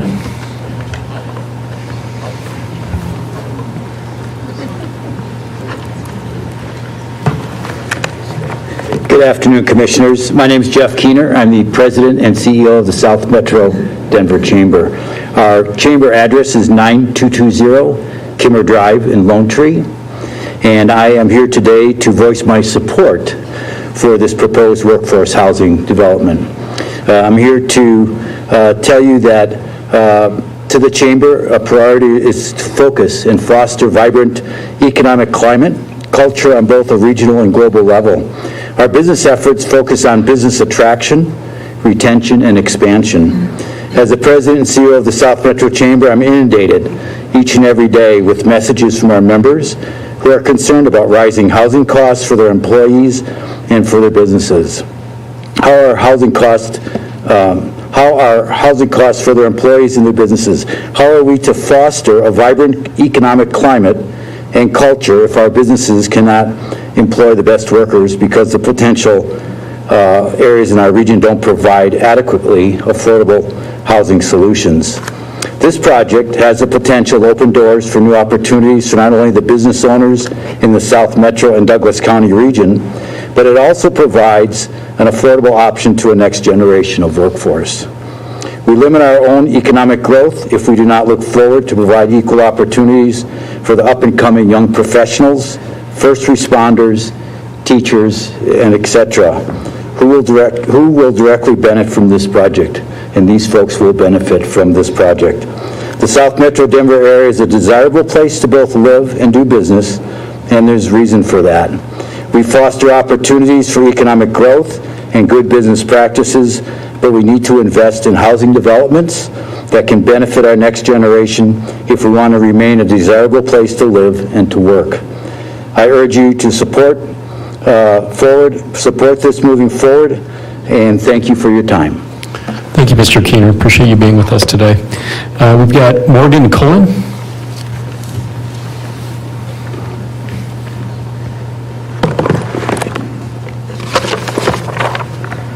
Good afternoon, Commissioners Layden, Teal, and Thomas. My name is Morgan Cullen, and I'm here this afternoon on behalf of the Home Builders Association of Metro Denver. The HBA of Metro Denver represents over 500 home builders, developers, subcontractors here in the 8-county Denver metro area that we serve. And while the HBA usually focuses on broader policy-related issues that impact the entire home building industry as a whole and doesn't typically testify on specific proposed developments within our jurisdiction, we would like to comment on the attainable housing components of this project today and why we believe them to be so critical, not only just for Douglas County, but for the entire metro area. The Ulysses project would add an additional 200 units to missing middle workforce housing at a time when it is extremely difficult for our industry to provide this type of product. Like other jurisdictions across the Front Range, Douglas County has had a significant deficit of workforce housing that is critical to attracting and retaining professionals like teachers, nurses, police officers, and first responders that are vital to the long-term viability of any community. Being able to retain these workers and allow them to live in the communities where they serve is critical to creating the types of resilient economies and vibrant communities that people look for when they're buying a home and starting a family. Unfortunately, today's building environment in Colorado has made it much more difficult for our builders to bring this type of product to market. Housing attainability across the Front Range has only become more elusive given our recent environment of rising interest rates coupled with rampant inflation. Mortgage rates have increased from 3.1% at the start of the year to 6.8% as of early January, making it the largest magnitude increase in mortgage costs in decades. And this reality is driving middle-income families out of the market, reducing the number of homes currently being built, and increasing rental prices on everyday Coloradans. The National Association of Home Builders' latest priced-out estimates from January 2023 indicate that a $1,000 increase in the cost of a median-priced home will further price out over 2,300 Coloradans out of the market. And in Colorado, there are currently 170,000 homes. We are currently 178,000 homes underbuilt and desperately need to add more units of for-sale and for-rent product to help get these prices under control.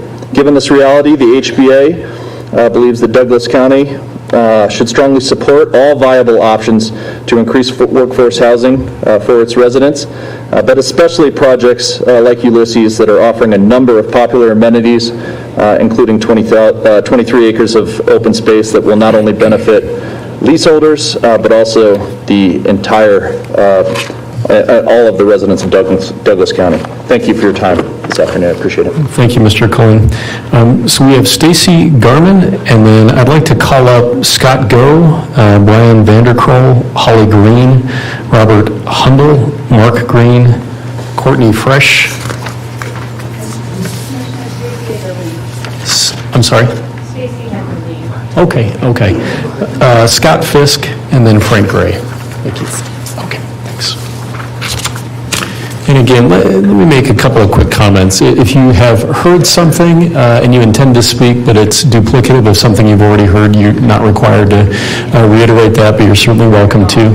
Let me also share that we need to keep comments germane to today's application, which is a rezone from agricultural 1 to planned development. We've heard a lot about workforce housing. We're not really here to debate workforce housing. I think it's very well known in the state that that's a need. Affordability is a huge issue, but we really have to keep comments germane to the application. Again, A1 to in a planned development, and the approval standards are up here. So we'll go ahead and move forward with, I believe, Shelley. I'm sorry, Stacy Garman. And you said Stacy had to go? Okay, so Scott, is it Scott Go? Goff, okay. Good afternoon, Commissioners. My name is Scott Goff, G-O-U-G-H, and along with my wife, Lori, thank you. We've lived in our home in the South Pinery subdivision since we moved here in 1997 after I retired from the Air Force. In the time we've been here, Lori worked for and retired from the Parker Library. Our daughters attended Douglas County Public Schools, and we attend church in Castle Rock. Unlike some of those who spoke in favor, in support of the apartments, and with no disrespect to them, this is to say our lives are inextricably interwoven in the fabric of this part of Douglas County. In the 25 years we've been here, we've seen a lot of development around the area in which we live. Our own subdivision, along with the Timbers and High Prairie Farms, are built out. Pinery West, Pinery Glen, Stone Creek Ranch, Allison Ranch were all begun. And we can even see the homes along Crowfoot Valley Road being built now. None of those developments, both paired and single-family homes, ever bothered us, and we never objected to any of them because they all contributed to a neighborhood ambience, feeling, and atmosphere I call suburban rural. However, I am deeply concerned the proposed apartments will substantially and unalterably disrupt the character and nature of that part of Douglas County that so many of us call home. These apartments do not adhere to the Pinery SUA, nor do they adhere to what is outlined in the master plan. The proposal is incompatible with every, let me repeat, every neighborhood that surrounds it. It's not adjacent to or continuous with any other high-density development. The area does not have the infrastructure such as sidewalks to grocery stores or other retail establishments, nor does it even have transportation to meet the needs of this development. All of us who chose to live in this part of Douglas County did so for the lifestyle and distinctive features it provides as promised to us in the CMP. This development would negatively impact our lifestyle decisions and distinguishing qualities of this part of the county. Commissioner Thomas, Commissioner Layden, Commissioner Teal, I urge you to reject this proposal. Thank you for your time. Thank you, Mr. Goff. So we've got Brian Vanderkroll.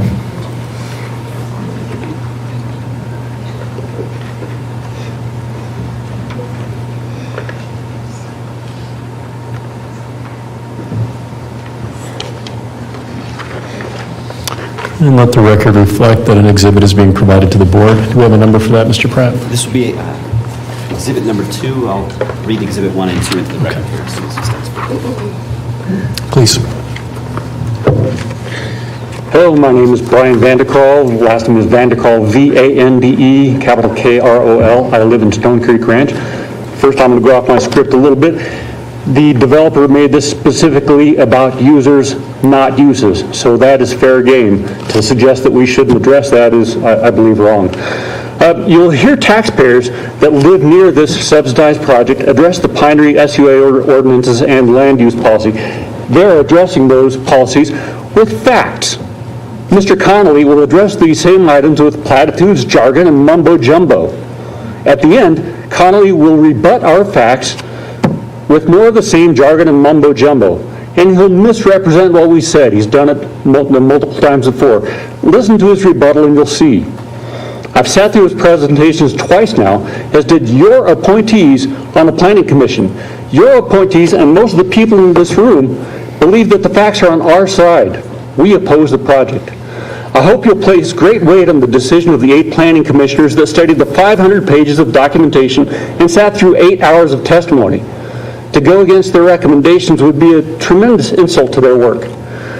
There are quite a few bold-faced misrepresentations from Connolly and Ulysses that you should consider. I have time to cover 2 of them.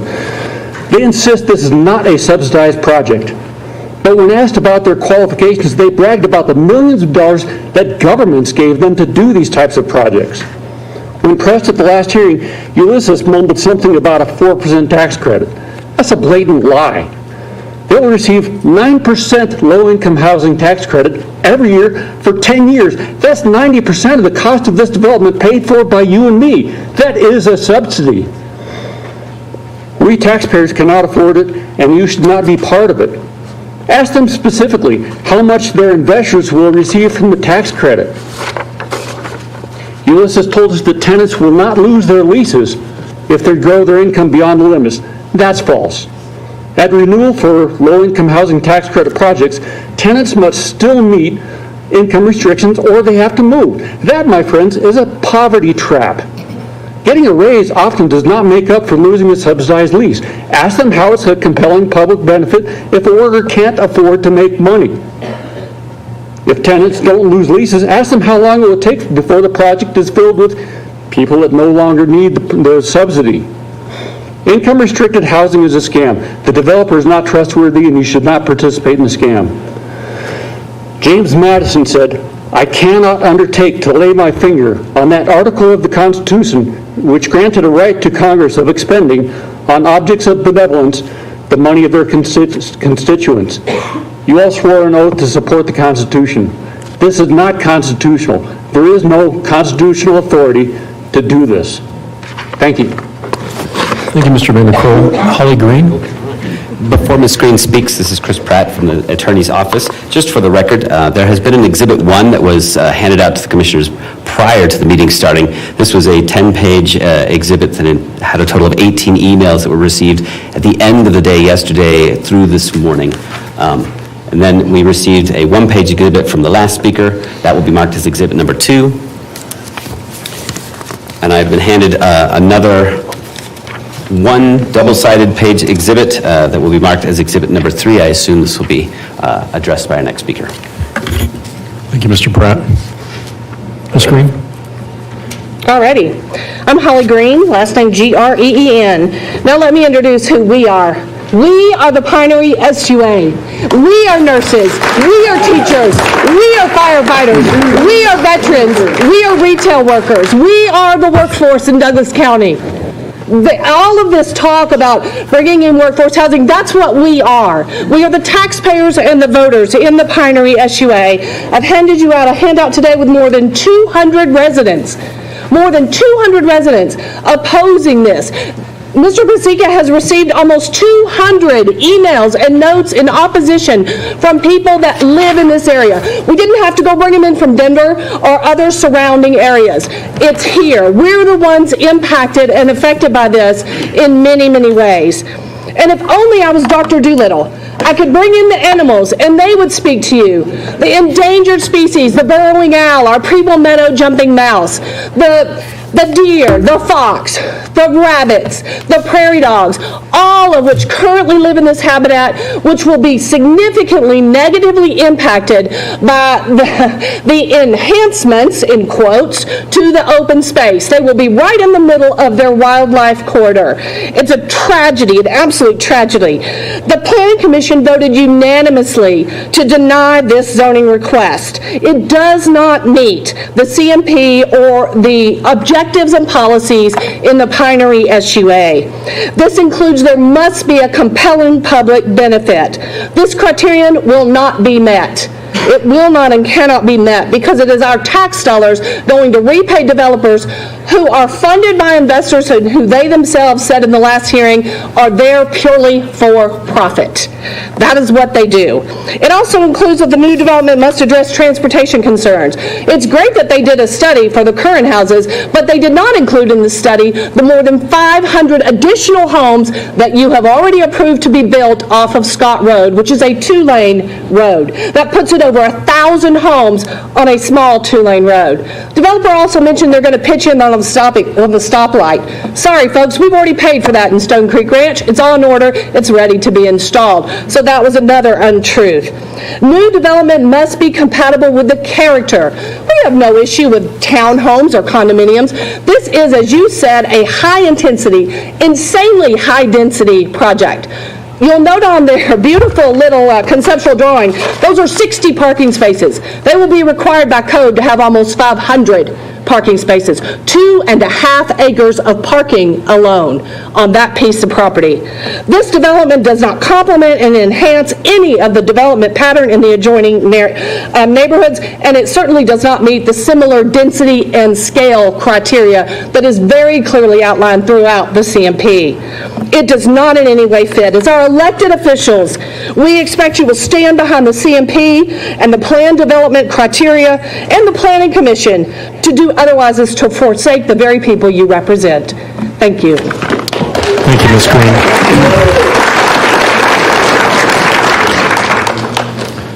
So we have, looks like Robert Hunt.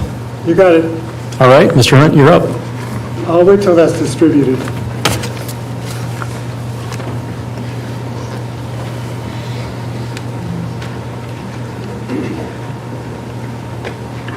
This will be marked as exhibit number 4.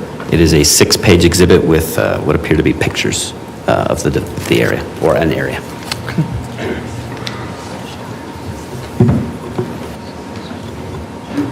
My apologies, there's only 3 copies that we have. I will distribute 2 to the commissioners and 1 to the applicant.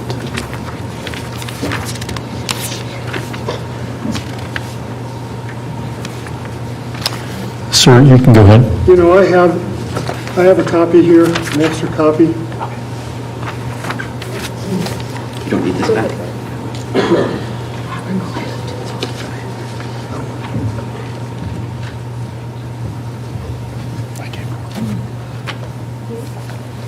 Ready? Sir, we are completely ready for you. Yep.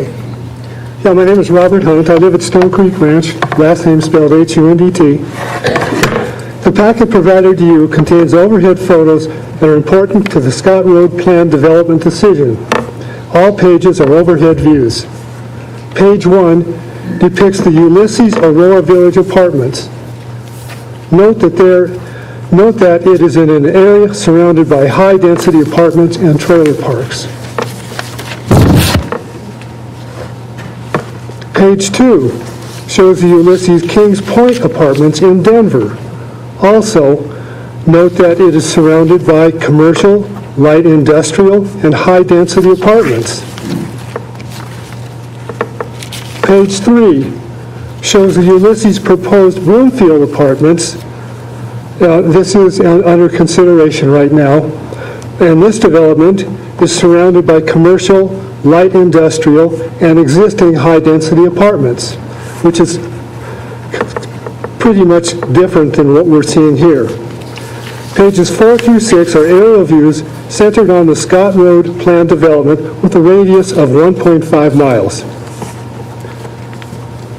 Page 4 highlights residences that are not single-family dwellings, and there are a lot of them. Note that there are only a few paired homes and townhomes. Page 5 shows single-family homes sold in the last 5 years. There's a lot of them, but there are no condominiums or apartments within that 1.5-mile radius. Page 6 shows all apartments and condominiums listed or sold in the past 2 years. There are none. The comparison of the Ulysses apartment locations and the Pinery SUA is stark and revealing. The project does not meet the approval criteria 1503.06 and 07.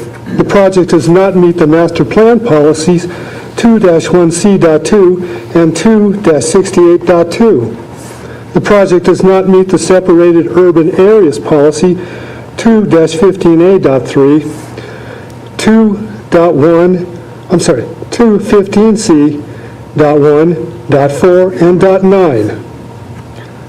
The project is not compatible with existing surrounding areas, does not meet acceptance criteria, and should be rejected.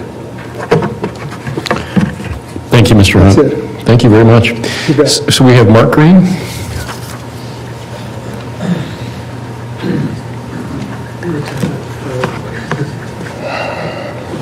Good afternoon, I'm Mark Green, Green. I live in Stone Creek Ranch.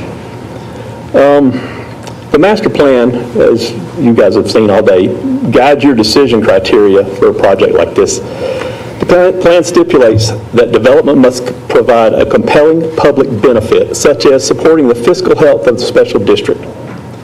The developer already purchased this land, so the seller, who does not live in Douglas County, has already profited. Ulysses is going to sell the tax credits. They're going to profit.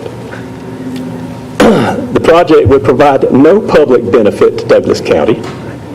Developments, the plan also says, should lower overall indebtedness and tax rates for residents.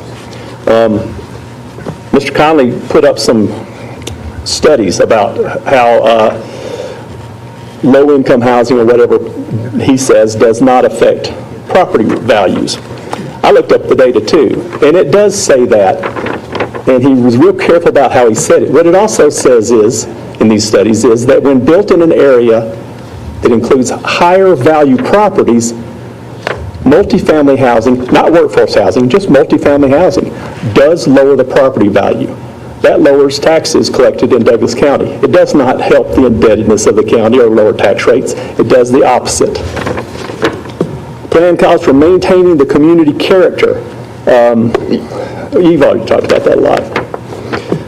It calls for preserving wildlife habitat, preserving the habitat, not just putting trails through. That's not preserving habitat.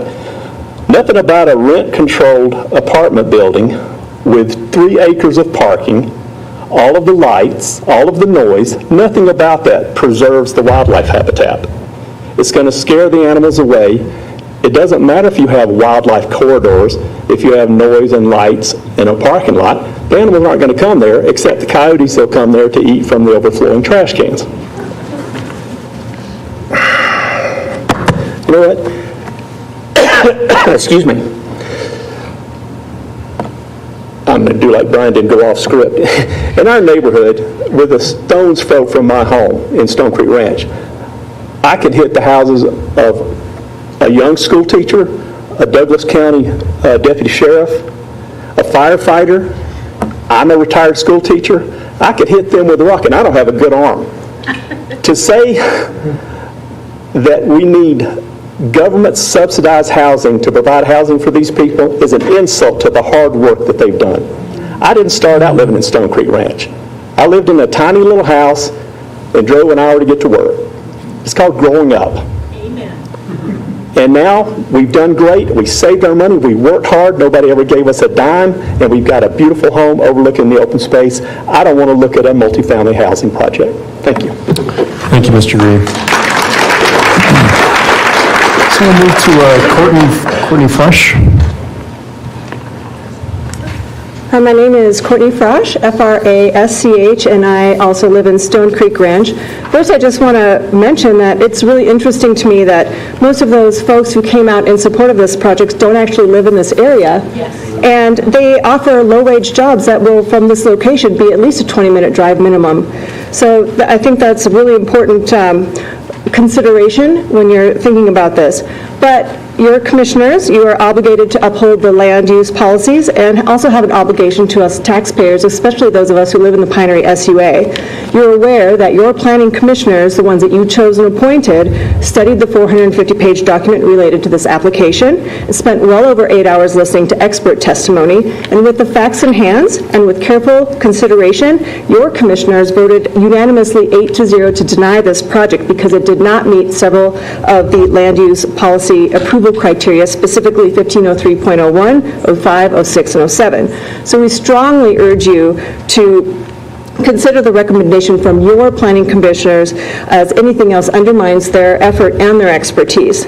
And as many of us have already said, that Pinery SUA is very unique in character. The location of it has resulted in crafting of individual policies.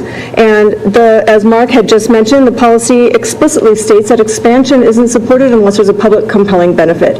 And I won't belabor the point, but this is subsidized housing. What part of tax credit is not subsidized from taxpayers like you and me? That is not a compelling public benefit, and it is a money grab, and does not lower the indebtedness, overall indebtedness to the residents. With this specific character in the Pinery SUA, we have a lot of open space, we have a vibrant wildlife habitat, and it's surrounded by low-density single-family homes. And the primary objective in the SUA land use policy, specifically Goal 2-15, is to preserve the integrity of the SUA. And Policy 2-15C states that development must occur in a manner that complements the character of the existing development pattern and the natural environment, including density and scale. So a multifamily high-density apartment complex grossly violates both density and scale. This is the equivalent of 8 people per an 8,000 square foot lot. Remember, most of this area that is going to be open space is floodplain and floodway that cannot be developed, so don't be fooled. It already is open space, and there's ample access from the public, for the public, to reach the Cherry Creek from the location both in Stone Creek Ranch. In addition, adding a 2-acre pavement of 500 parking lots does not complement the natural environment and will detract and threaten our wildlife habitats, as well as violate our dark skies regulation.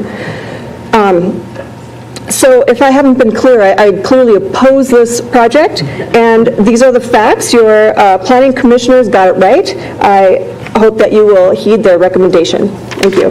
Thank you, Ms. Brush. So we'll move to Mr. Fisk. Scott Fisk.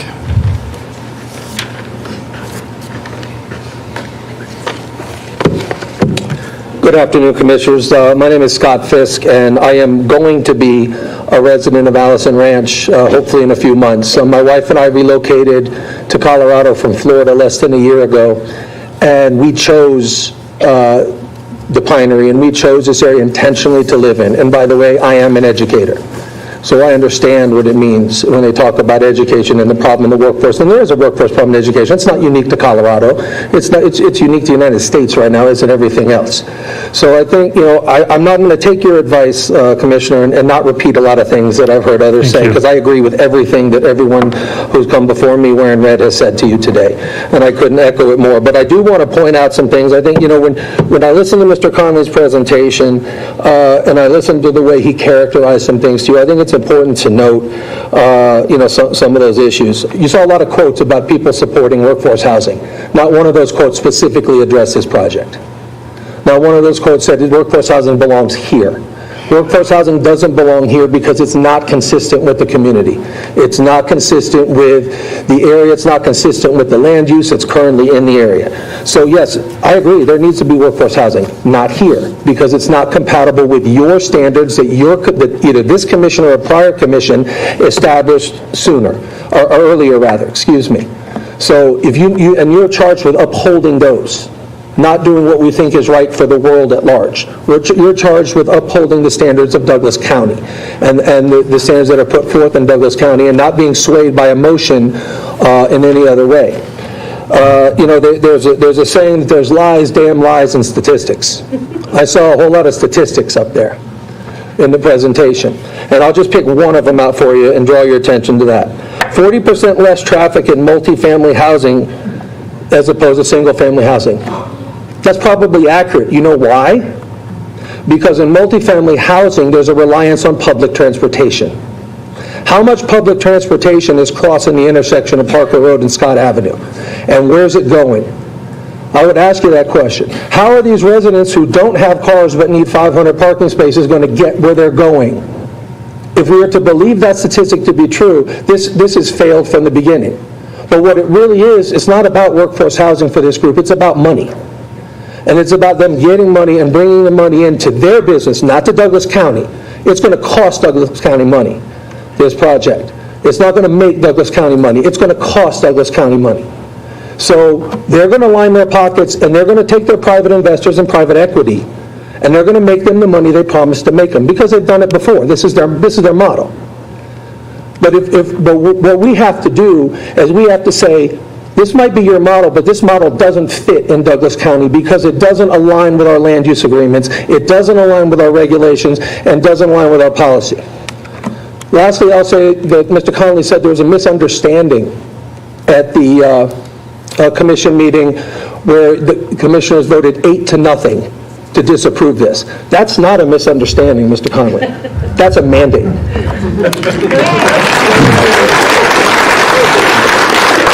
Thank you, Mr. Fisk. I'm going to call up Frank Gray, and I am going to ask to just refrain from any public outbursts so we can get through as many comments as we can, understand where you all are at. Mr. Gray? Thank you. County Commissioners, I appreciate the opportunity to get in front of you. This is an age-old battle that we're talking about here today. I've sat through many of these with councils and commissioners in the past, and it's not an easy spot for you guys to be in. You have a very emotional group that wants to not have it in their backyard, and you have a real need in the community for the workforce housing component. That's a real need here in Douglas County, as you said, Commissioner Layden. We're not debating whether there's a need here or not. The question is this project the right one? And I think that no matter when or where you decide to have and take a position on a workforce housing project, you're always going to have a crowd of folks that don't want those things next to them. And that's, I think, the dilemma that you guys are being faced with today, is that you have a real challenge of where are you going to put this development if every single time you try to put a great workforce housing project together, whatever communities next to them are going to be here. So this is not going to be the first time these folks are in front of you. It won't be the last time. It'll be almost every time you try to put a workforce housing project together, you're going to be facing the same dilemma. And it's not an easy one, and it's really difficult because it is very emotional and it's very personal.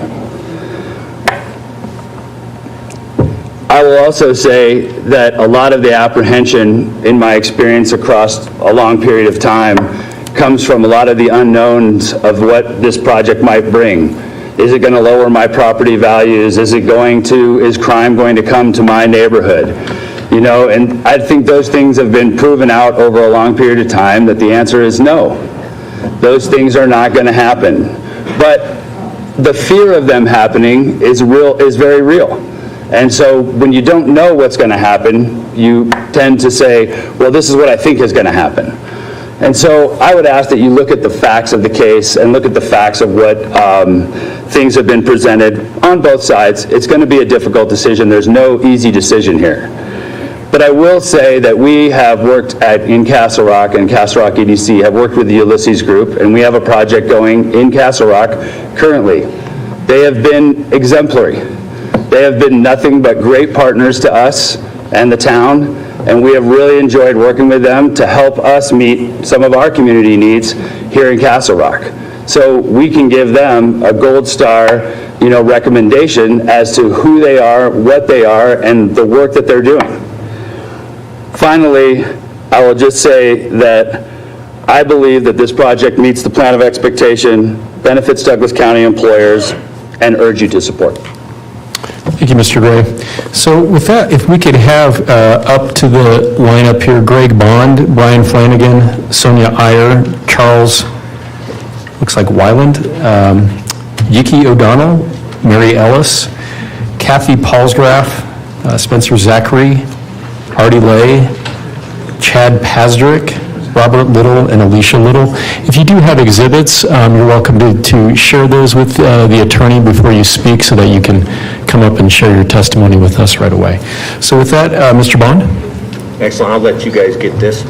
This is really what I'm going to be addressing is what you asked Commissioner Teal about how can you actually, when you say preference, first responders, law enforcement, police officers, teachers, healthcare. This is coming from the Colorado Department of Regulatory Agencies. and it's the Federal Fair Housing Act. Stated, I'm just going to read this and save you time, things in red, but fair housing laws apply to housing providers, landlords. Under the protected classes, if you go down source of income, there's an asterisk by that. If you look at the source, that asterisk, source of income is as a protected class effective January 1, 2021.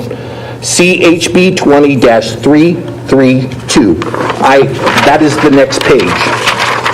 If you look at this, in the regular session of 2020, they enacted this, which was effective January 1st of 2021.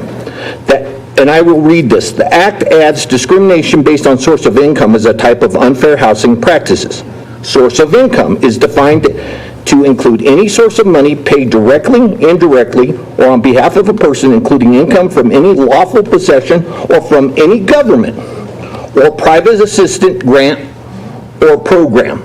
So local government paying firefighters, police officers, and such. So if you go into red, a person is prohibited from refusing to rent, lease, show for rent or lease, or transmit an offer to rent or lease housing based on a person's source of income. In addition, a person cannot discriminate in terms of condition of rental agreement against another person based on source of income or based upon the person's participation in a third-party contract required as condition of receiving public housing assistance. Okay, now this is the part I think we need to take in consideration. A person cannot include any in any advertisement for the rent or lease of housing any limitation or preference based on source of income. Preference of source of income. Or to use representation related to a person's source of income to induce another person to rent or lease property. This is challengeable in court. If we define source of income, which is my job, which is my profession, this is challengeable. You cannot add, under the Fair Housing Act, which was enacted in 1959, 9 years before the Federal Act was indoctrinated in this country. Colorado enacted ours. This is challengeable. You cannot discriminate. The other thing before I leave, I want to remind you, there is no guarantee that one individual will actually work in Douglas County that will live here. We're going to solve other counties' workforce problems. The largest employer in Colorado is DIA. And guess what is in proximity? E470, which is only a half hour away. We are not going to solve our workforce problem. It's going to be other counties' workforce problems. Thank you. Thank you, Mr. Mann. Mr. Flanagan? Before he starts speaking, just for the record, that was a two-page exhibit that was marked as number 5. Thank you, Mr. Pratt. Thank you. My name is Brian Flanagan, spelled Flanagan, as any good Irishman would do it.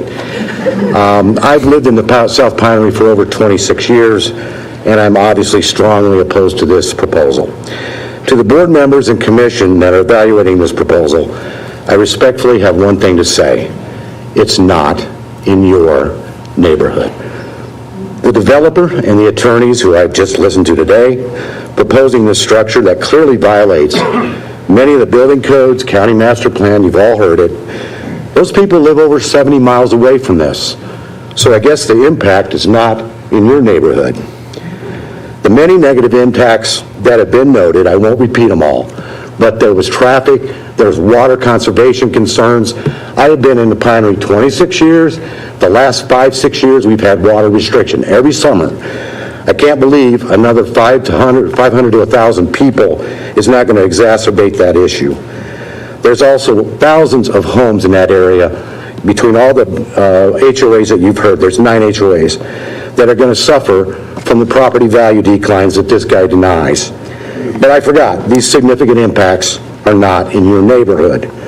The fact that Parker has over 2,000 unoccupied apartments today that are located in the areas that would be good for this type of housing, because it's near amenities, it's near traffic, it's right by E470. I'm talking the corridor between E470 and Lincoln Avenue. There's a bunch of apartments going up there that aren't included, I don't believe, in any of these studies. But again, this complex, it's not in your neighborhood. It was noted the commission voted 8-0. We've seen that many times. I spent over 9 hours evaluating this proposal, and yet we're visiting it again. That I don't understand, but I guess it's not in your neighborhood. The real property values and taxes are being paid by folks like me and all the folks in the red that are behind me and the many others that didn't even hear about this. I was just aware of this in the last 15 days, that this was even going on. They claim to have reached out to the neighborhoods. I've never seen a flyer. I've never seen an email. I've never seen a mail in my post office box. I've never tripped over one of them trying to collect signatures to approve it. But again, renters don't pay property taxes, and it's not in your neighborhood. My neighborhood's got school teachers, it's got construction workers, it's got electricians, plumbers, it's got software guys like me. And I don't think we necessarily need subsidized housing or what's now called workforce. I'd never heard that before. They're already in my neighborhood. The entire premise is virtual signaling and disingenuous by Ulysses. Let's be honest, we all know this is just another greedy developer leveraging government subsidies to minimize their actual investment while promising the world, translation, lie, to get anything to win. And it's not in their neighborhood. But it is at the expense of the current beauty, safety, quality of life of our little section of Douglas County. I respectfully ask you, would you do this if it was in your neighborhood? Thank you. Thank you, Mr. Flanagan. Ms. Iyer. Sonia Iyer. Thank you. Thank you. So my name is Sonia Iyer. I'm president of the Pinery HOA, and I live at 8636 Lakeview Drive. I just want to tag on to the invites that they talked about, that, for instance, that they had at Ponderosa High School after the hearing last fall. I'm the president of the HOA. We're on the referral list for the county. We received no invitation to that presentation from them. So, this proposal to build multifamily workforce housing units is no different than the developer's original presentation to the Planning Commission, requesting inclusion in the Douglas County CMP. That was in March 22. After hearing the lack of public support for the proposal, the developer removed the multifamily workforce housing aspect of the proposal. The amendment was approved, but with the commissioner stated, don't come back with the same thing. I hand it to our the Pinery community appreciates that the Douglas County Commission stayed true to their word and the Planning Commission at their meeting in December 19th. The PHA agrees with the Planning Commission's findings that this proposal does not meet the approval criteria for a planned development rezoning, land use goals, or policies of the CMP. We've all gone through what those are, and that's the maintaining community character, enhancing the community separation buffer, protecting views, preservation of wildlife, etc. I moved to the Pinery in 1992, 30 years ago. I have served on our HOA board a good portion, and committees a good portion of those 30 years, because I have a passion for our community and a passion for development. I was involved even when the SUA became a designation in the community master plan, and the difference of that between primary urban areas and separated urban areas. Just because the word urban in there doesn't mean we want to see urban development. The original Pinery was established in the early 70s. As the area continued to grow, the unique rural character of the original Pinery was at the core for new developments. For the Timbers, High Prairie Farms, Pradera, for that matter, Riata, now Colorado Golf, which was a rezoning. They originally proposed over 2,200 homes, dwelling units, plus a business park. But the Community Coalition fought back. The developer thought outside the box and created a product enhancing and adding value to the Pinery community and the Douglas County as a whole. Together, we have worked with developers to ensure the project incorporates the rural and natural character that carries through the Pinery SUA, and a key element that creates the separation buffer. For developers or planners, it may seem logical to fill in the donut hole that seems to be is on the paper or a map. And this project is trying to put a square peg into a round hole. Their focus is to construct 220 multifamily units, and it does not meet the criteria from our perspective, to ensure residential building design, scale, density, orientation, and that they are still compatible with the natural and built element. 9 buildings in a 3 stories high in a rectangular configuration does not do anything that fits to the part of the Pinery SUA, nor the view sheds. Does this bring a compelling public benefit to the current communities, consisting of 4,000 plus dwelling units? This project as presented will negatively impact property values and the county goals in the area.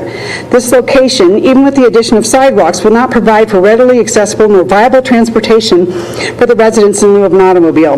The employment opportunities being used to justify this project are not viable either. There are very few employment opportunities right in that area. Yes, we have 4 schools. That's about 120 teachers. Is there more staff? Yes, but if we're talking teachers, it's about 120. Some perspectives for some of us, you might find it, many of us would find it significantly more difficult to be able to buy our home at today's prices. This is a value that we have accrued in keeping the character of the Pinery in the last 30 plus years. You just don't find another Pinery in the Front Range. And to that point, the Pinery has stayed as a healthy and viable community, a community of style and character that does not fit with today's standard of a master plan community. All of us here are not part of planning staff, nor are we real estate lawyers. We are volunteers striving to follow the public processes in the best interest of our community. Bringing our knowledge of the community, the process, and the end goals to the county professional planning staff has proven to be viable and productive process over the last 30 years. To change this now would establish a disservice to our community and the current Douglas County residents. This developer has not shown any regard for the Pinery residents that make up the Pinery SUA. That point couldn't be more evident is that there was no support for this project from the Planning Commission. Yet, here we stand in front of the Board of Commissioners with, disagreeing with it, but they're in hopes that you will push it through. That to me is more evidence the project has nothing to do with the benefit to the community, but rather Ulysses is answering to their investors and their own personal goals. We as community members, volunteers, some of us elected to represent our community, are here to protect the value of our community and our homeowners, and many of them, their biggest investments, our home. Thank you, Ms. Heyer. Just a point of clarification, having served on the Planning Commission and Board of County Commissioners, just want to let everybody know that the Planning Commission makes recommendations to the Board of County Commissioners, and we do hear all of those land use items other than the comprehensive master plan and the location and extents. With that, I'll call up Mr. Charles Weiland.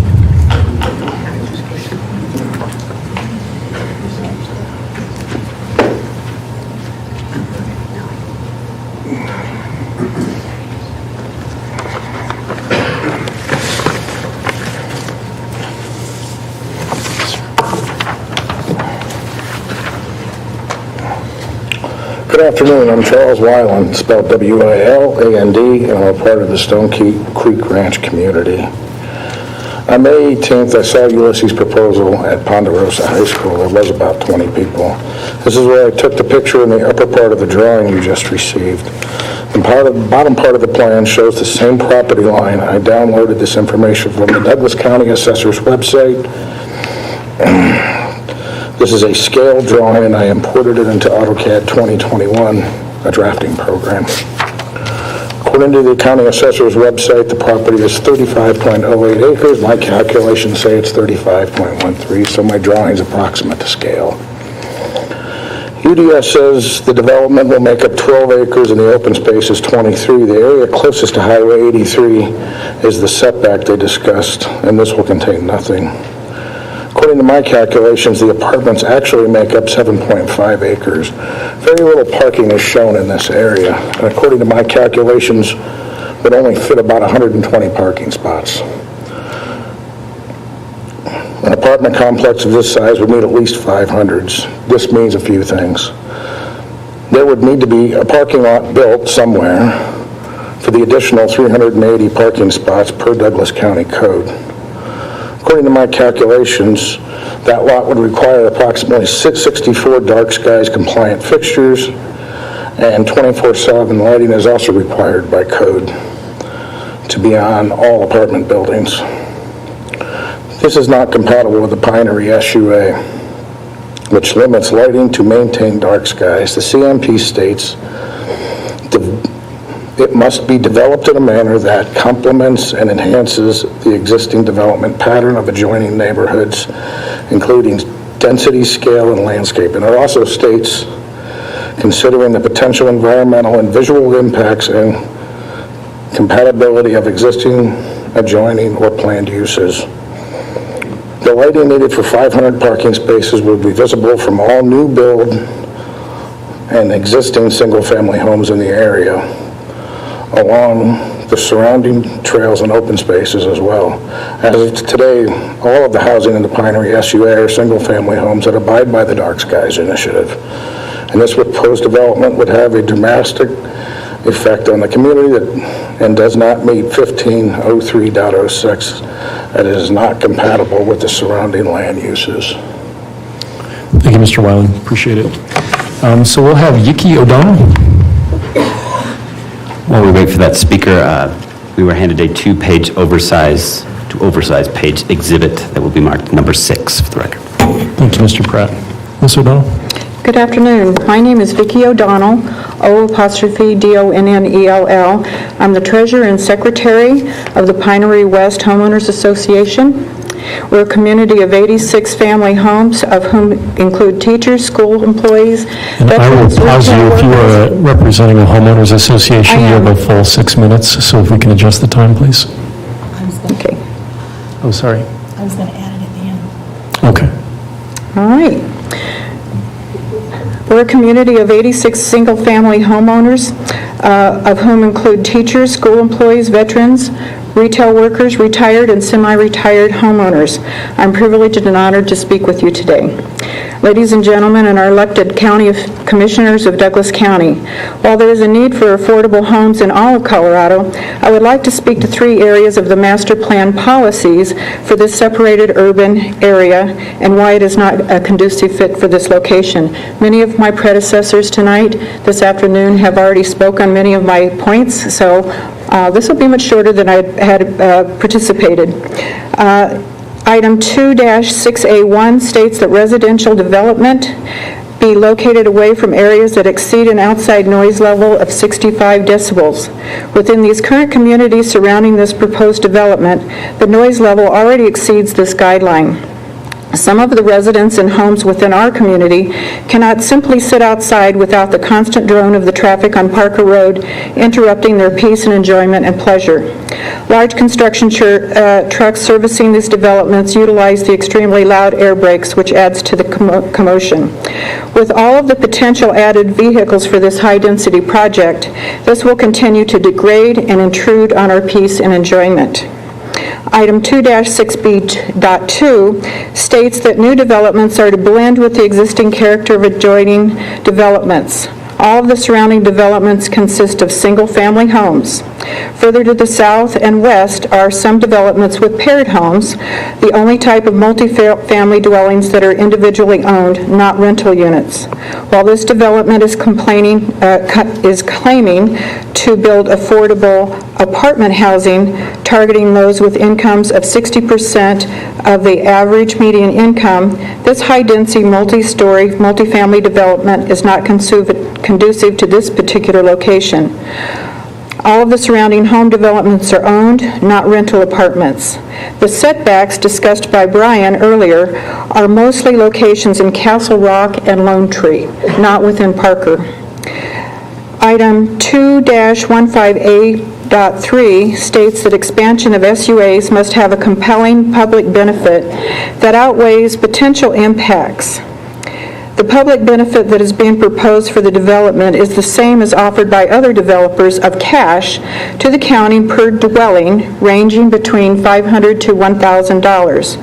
Suggested intentions for these public benefits by developers have been trailhead shelters or water fountains, but the county has the final say as to how this public benefit is utilized with no input from the direct affected neighborhoods. Some of these public benefits are for locations miles and miles away that are not in the direct vicinity of the new proposed developments. The second compelling benefit that Ulysses stated today was habitat restoration along Cherry Creek. This is not a public benefit that is needed unless the development disturbs the habitat. The third compelling benefit was to be a tie-in to the Cherry Creek Trail, and that is not a compelling benefit because the trail is already accessed by an existing sidewalk along the development area. For this development, how will water fountains or trailhead shelters outweigh the potential impacts of high density? The multi-story, multifamily units are surrounded by single-family homes, as we've all stated. How will it outweigh the excessive and added traffic, noise, and pollution, reducing our air quality in Douglas County? While there have been many new developments approved, built, and yet to be built, expansion of this SUA has not supported the fiscal health of special director districts, nor has it lowered tax rates for our residents. The developers and we request, I've made a lot of notes here, excuse me. The developers may have received 67 letters of support, but there have been over 125 letters against this development, more than twice as many. Again, Commissioners, referencing the above, most of the support letters have come from Castle Rock, or Highlands Ranch, or Lone Tree, or Denver, not in the direct local surrounding area. The developers and owners of this particular project and property can sell this property, cut their losses, and find a more appropriate location. We request that the Douglas County Commissioners vote not to approve this rezoning request and find that the applicant has not satisfied all of the commitments and promises as outlined in the project file. Thank you for your time. Thank you, Ms. O'Donnell. We've got Mary Ellis.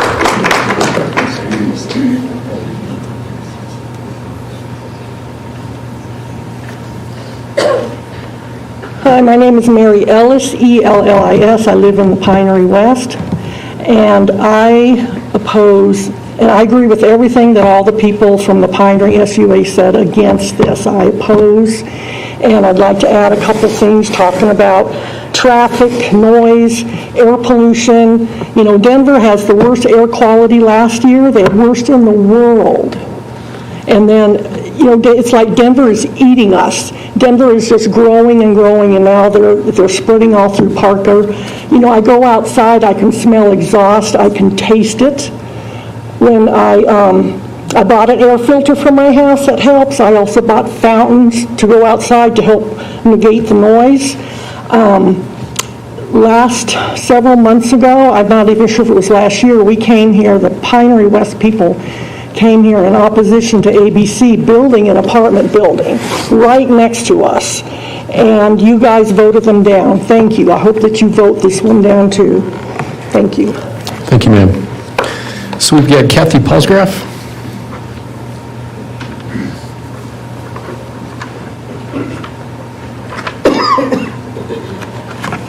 Good afternoon, Commissioners. My name is Kathy Falsgraff, spelled P-F-A-L-Z-G-R-A-F-F, and I also live in Pinery West at 6689 Fondervilla Drive. In a study conducted by CDOT and their consultant, Wilson and Company, it was determined that the current noise level on Parker Road is not acceptable. This study did not consider Stone Creek and the new developments of Allison Ranch, Pulte Homes, and the proposed Alphabet neighborhood. Adding an additional high-density 220-unit, 500-bedroom apartment complex in such a close proximity to Stone Creek will undoubtedly exceed the CDOT noise abatement criteria, which is defined by increases in noise levels over the existing unacceptable noise levels that impacts a noise-sensitive receiver, such as the current and pending single-family homes. This is evident considering a single-passenger car traveling at 30 miles an hour, which is the speed limit on both Scott Avenue and Interlochen, generates 62 decibels. Now consider what the impact of a high-density housing project that will add an additional 500 or more cars, and what impact this will have on the overall noise level. This will significantly increase traffic noise in our communities as those cars travel through these neighborhoods on Interlochen, Scott Avenue, North Pinery Parkway, Pinery Center, and Parker Road, basically surrounding us in excess traffic noise. In addition, the extension of North Pinery Parkway to Crowfoot means Pinery West will be hit on 3 sides with high noise: Parker Road, Pinery Center, and North Pinery Parkway. This is a neighborhood that is primarily seniors. This would go directly against policy 2-68.1 of the urban land use that states a residential development such as the proposed high-density apartment complex should be located away from the areas that exceed an outside noise level of 65 decibels. This high-density project will have a negative impact on the health and quality of life of our residents, as well as the wildlife and the surrounding open space. And last, in the SQA, it states that any new development must address transportation concerns in accordance with these plans. I strongly urge you to vote no. Thank you. Thank you, Ms. Palsgraf. Spencer Zachary?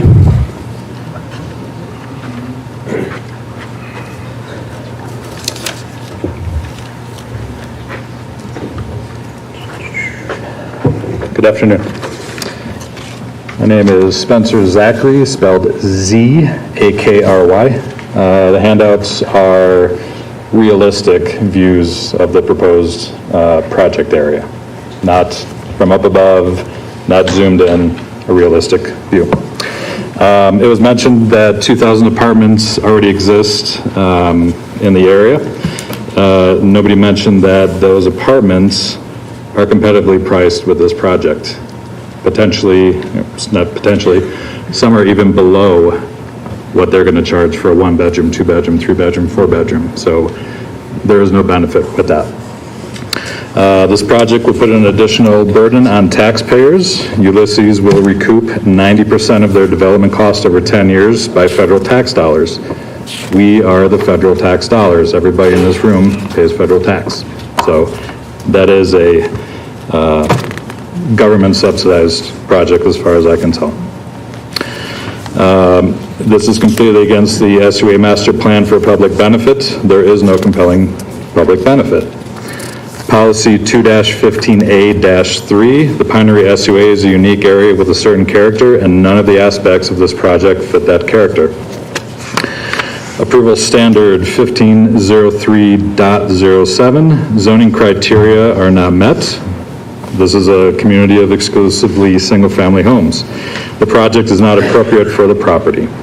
Something of this density, and Mr. Layden, you pointed out that it seems very intense and dense, I think were your words, is not compatible with the surrounding communities. And the plan that Mr. Connolly showed, there was no parking in that. So if you're familiar with the King Soopers just north of there, that's about how big the parking lot would be. So that's a huge impact. Somebody had mentioned preferential renters, which is against the law. You can't say, well, only teachers, sheriffs, and firefighters, this would be for them, as much as you couldn't say, well, you're the wrong color, you can't rent here. I equate those two as being the same. My wife and I have worked our butts off for 20 years to get to the middle class. Middle class isn't guaranteed. There are no guarantees in life. So hard work and sacrifice is how you get to be to the middle class, and somebody right into the workforce. When I was 19 or 20 in the workforce, I didn't say, oh, I want a brand new house. That's not how life works. You have to work hard for what you get. and put in the hard work. I am a resident, a voter, and a taxpayer of the Pinery. I'm part of the Douglas County workforce, and I strongly oppose this project. And I hope that common sense will rule today. Thank you for your time. Thank you, Mr. Zachary. Mr. Pratt, did you want to enter that into the record? Yes, that was a 12-page exhibit with pictures that will be labeled Exhibit 7. Thank you, Mr. Pratt. Artie Lyle.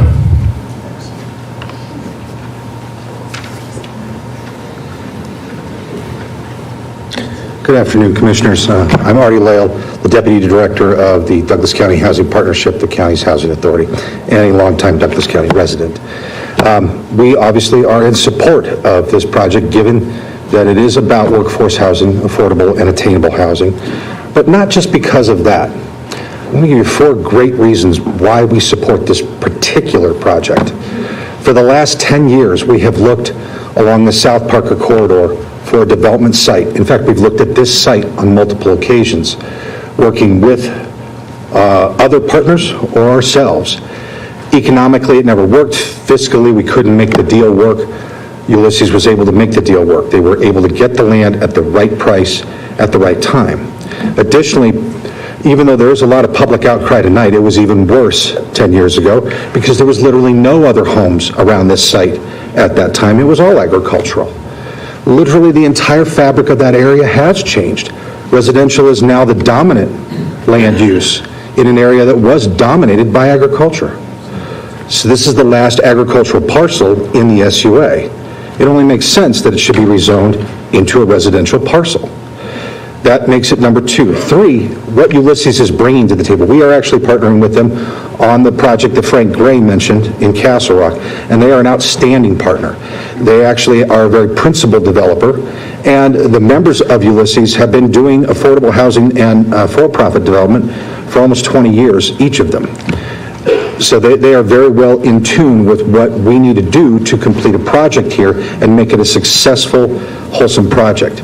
In terms of density, which is always the worst concern of any neighborhood and a legitimate one, I will give you comparisons. They put Copper Step, another partner property of ours, in the mix of their slides. Copper Step is roughly the same size. It's 242 units, and it sits on 11 acres. It's actually slightly denser than what they're proposing out of 220 units on 11 acres.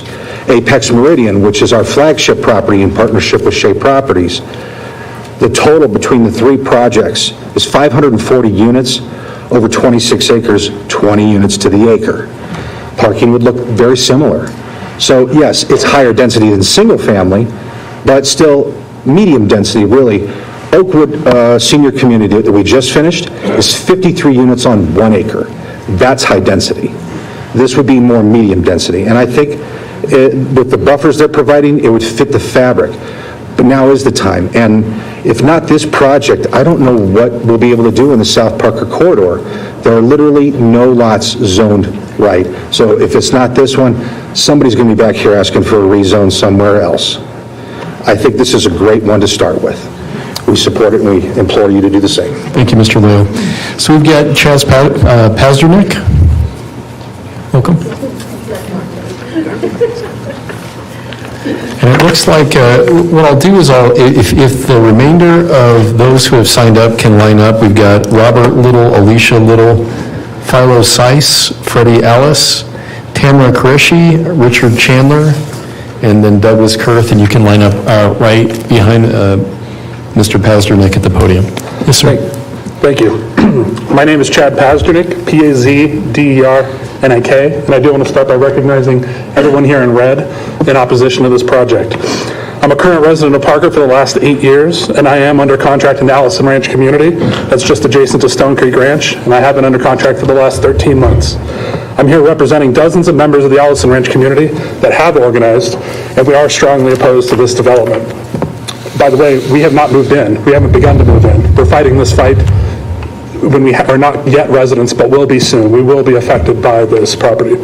After polling our existing members of the Allison Ranch organized community, we have 34 votes that are opposed to this development and 0 votes supporting it, which happens to be quite similar to the 8-0 vote in opposition by our very own Douglas County Planning Commission, 100% opposed at this development. which I remind you, the Planning Commission's opposition is based on county policy and existing master plan. We as taxpayers and voters within Douglas County ask you as elected officials against this proposal, to vote against this proposal. Policy 1503.06 outlines whether the proposed rezoning is compatible with the surrounding land uses. The surrounding land uses here are entirely single-family homes of low density with minimal commercial developments. This development is not compatible with the other developments in this area. I did want to put out there that, Abe, you mentioned earlier that your support is based off of traffic for subsidized housing of some form. I will point out that there would only be more traffic in this, not just from the density, but the fact that there is no, or nearly no businesses in the immediate area. Anybody that would live in this area or in this planned development would have to travel at minimum of miles, multiple miles, to go to any employers.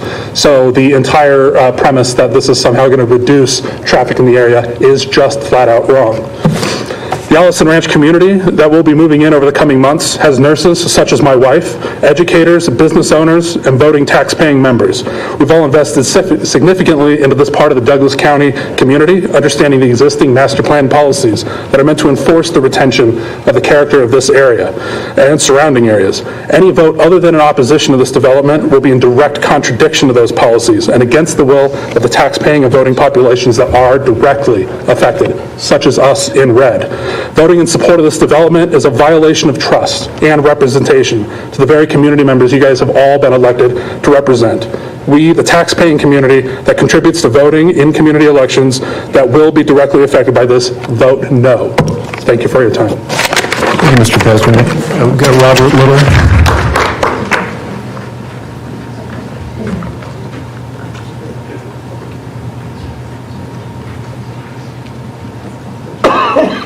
Again, if anybody has exhibits, you're welcome to come up to our attorney and just let him know you have those now before you speak.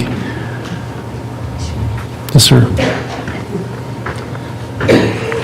Hi, my name is Robert Little, L-I-T-T-L-E, and I live in Stone Creek Ranch. First, I'd like to say we're not emotional, we're passionate. The supporters who said we're emotional, not once did they address support directing to one of the approval standards. So they had very broad, vague statements and labeled us homeowners who will be negatively impacted as emotional and fear of the unknown. Every person that I've heard come up opposing this has been well articulated. They've had reasonable arguments, and they've cited exactly where the developer has not met these approval standards. So I take exception that we're a bunch of emotional people here who just don't want this in our neighborhood. We have thought this out, and it does not fit.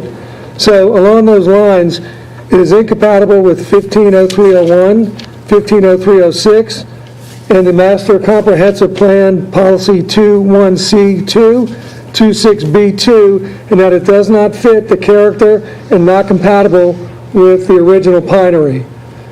It does not preserve wildlife habitat, and it does not part of the character is low crime. So Ulysses loves to state statistics about it doesn't go with higher crime.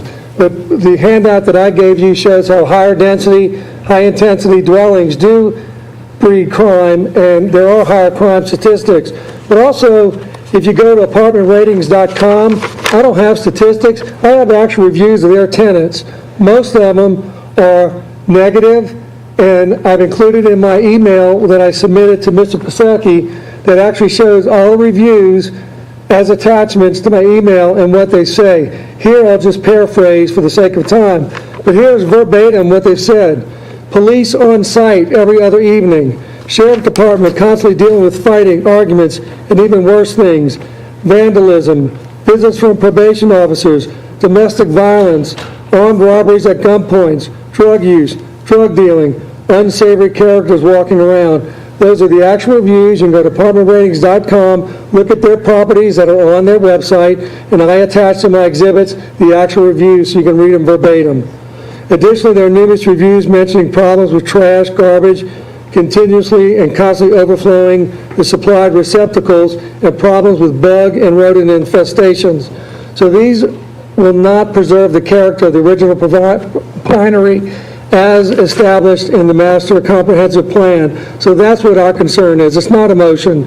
These are well-articulated, reasonable facts that everyone out here has done in opposition of this development. So please note that I'm a registered voter and taxpayer who lives in Douglas County, who along with my neighbors will be negatively impacted if the rezoning is approved. And please adhere to the recommendation of the Planning Commission, who rejected this 8-0. Thank you. Thank you, Mr. Little. Alicia Little?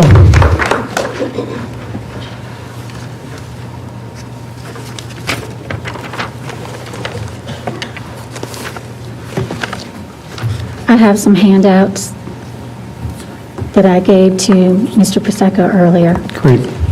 My name is Alicia Ramirez Little, R-A-M-I-R-E-Z, Little, L-I-T-T-L-E, and I'm a resident of Stone Creek Ranch, and I am opposed to this or any other proposed government-subsidized housing development in the Pinery.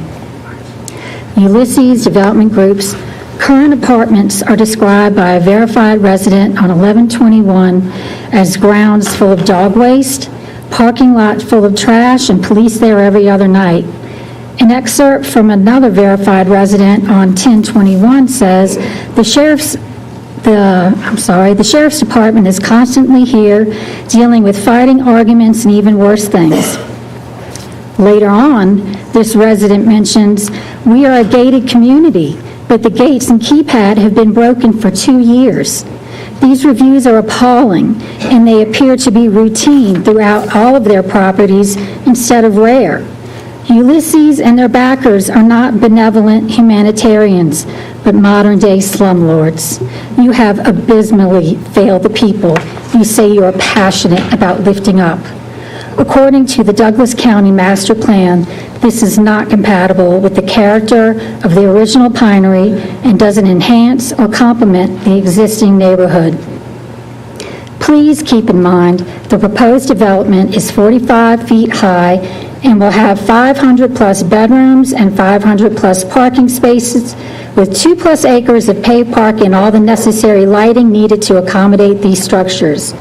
According to the rezoning approval criteria plan 150306, the surrounding area is exclusively single-family residences. The open space will be negatively impacted by a development of this scale. There will be a significant increase in traffic and noise, a decrease in natural habitat, and displacement of wildlife, particularly the endangered problematic meadow jumping mouse. And to go off script very quickly, a gentleman who spoke earlier spoke of these Ulysses as being principled men. Those reviews were abysmal. They were shocking, and I don't see any principles in there anywhere. Commissioners, please listen to the people who elected you. We're counting on you to hear us and vote accordingly. Thank you. Thank you, Ms. Little. We'll have Philo Seiss.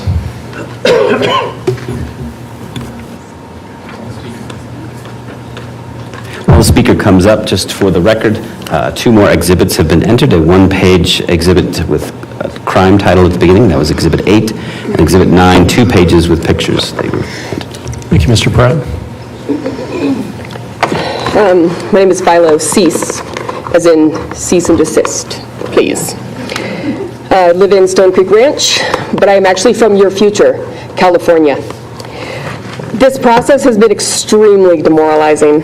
Ulysses has had 3 goes at us, which were shot down every time, only for us to learn that those were basically test runs through a simulation for them, so they could see what our offense and defense plays were, and then they could tweak their pitch, not their plan, just tweak their pitch, to finally win here, and apparently the only meeting that matters. The idea that all they have to do is very loosely, but on paper technically, which they don't, by the way, meet these criteria, and you basically have to say yes, is absurd. They're going to be allowed once again to have a rebuttal and choose which arguments to address, which is they do every time. They ignore most, and they reply to arguments that were never presented. I see one of their claims is that we are concerned that they won't finish the project. We don't want you to finish the project, so that's definitely not a concern of ours. the type of people that they are, I have dealt with them now 3 times. Let's start with the California argument. Well, no, first I'll start with the fact that they keep on saying that they contact people. They do not. They absolutely do not. In fact, the last meeting, they said that they had approval from the Pinery HOA. And as she has stated here, she never even was informed of that meeting. Connor, I think it was last time, got up and made a statement randomly that he doesn't understand where we have got the idea that they're a California business. I actually spoke to him and Yanni, his partner, directly, face to face, and asked them about that. They're from California. That's why we have that idea. They might be technically located in Colorado now, but when all of this started, if you looked them up, they were still showed up in California. But the fact that he got up flabbergasted and acted like we were insane, where did you get this from? Like, that's the type of people that they are. They claim to give Douglas County residents priority, which would make it unnecessary if they already live here. I also would assume that's illegal, as somebody else brought up, saying that they're going to give it to teachers and government workers. Illegal. It has to be illegal to give that. And on top of benefits and everything, they also get cheaper rent than everyone else. That's interesting. I also, at the meeting at Ponderosa, brought up the fact, of security, and they assured us they would have really strong security, but yet also said that they don't need it because it's all teachers.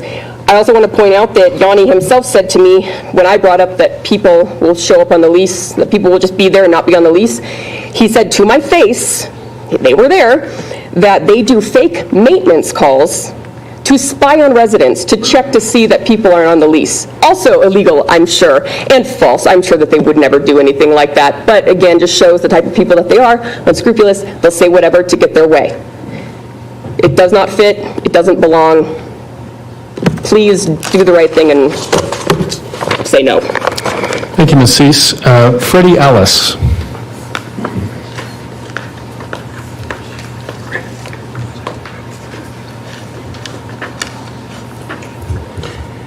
Hello. Good evening, Commissioners. My name is Freddie, last name Alas, A-L-A-S. And I don't know why they are saying that the solution for this problem is construct apartment buildings for the workforce. I'm part of this Stone Creek Ranch. We got families there from different ages. We can provide workforce. We are indeed workforce. I came to this country 13 years ago as an immigrant, and you already noticed I have an accent. And I started with 2 jobs. And I had to travel from Glendale, Colorado to the farthest part of Golden every day. And then I have to change my clothes inside my car to go to Best Buy because I was a Geek Squad agent. And I was working hard year by year, and God gave me the strength, the willing to work hard. And finally, I made it. Finally, I was able to afford a house in Stone Creek Ranch. I strongly believe that this is the land of the free and the home of the brave. It's not the land of the easy way out. It's not the land of the subsidized things. It's not the land of greedy corporations. It's a land that if you work hard, you're going to reach your goals. The traffic is going to be awful. And also, this is showing like it's going to be a big risk for the little ones. There are already more than 500 homes that has been approved, and they have not been considered for these for the studies that they have been presenting. We don't have infrastructure to accommodate these buildings. We already are in water restriction. And by the way, they mentioned last time that they're going to have 2-bedroom apartments, 3-bedroom, and 4-bedroom apartments. When they got asked how many 4-bedroom apartments you will have, they don't even know conveniently. I mean, how can they certify that that's going to be for workforce? How can they certify that it's going to be for people working and living in Douglas County? Actually, we are the workforce, and building apartments is not the solution. Maybe they can do like a cause and effect study to figure it out, what's the problem. If I have a headache, it's not because of the lack of Tylenol. Maybe I have a bad diet, maybe I got migraine, maybe I got something else that requires that study. Thank you so much. Thank you, Mr. Ellis. So Tamara Qureshi?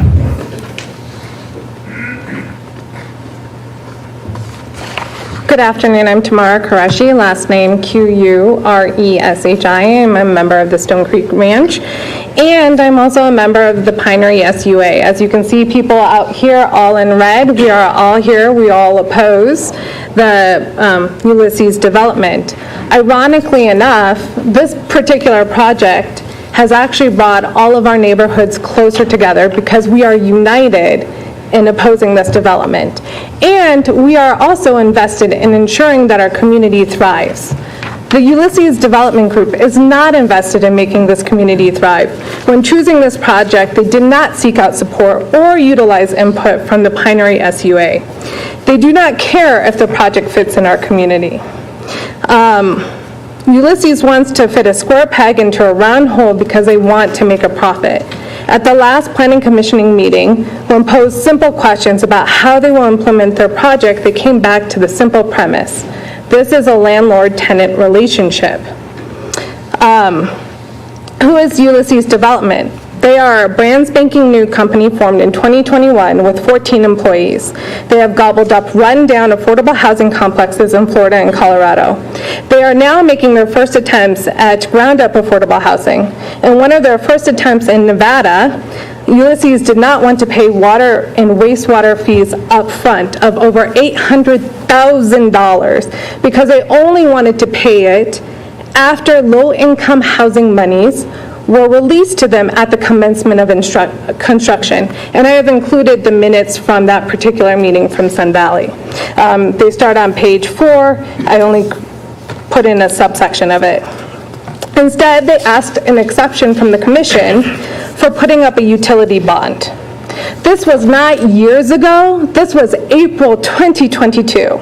As they struggle to make this work in this area, Ulysses will keep coming back to this commission to make their project work. They have already asked for exceptions here.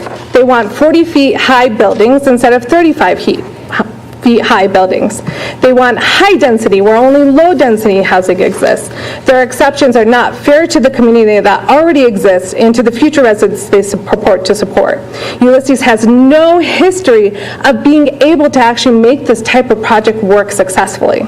What is the Pinery SUA? It is a single-family housing that shares its space with open spaces and the Cherry Creek Trail. We have endangered animals, rattlesnakes. The high-density housing will inevitably bring trash, more people, noise. This will only bring scavengers into the area that is in the surrounding area, which will change the nature of this neighborhood.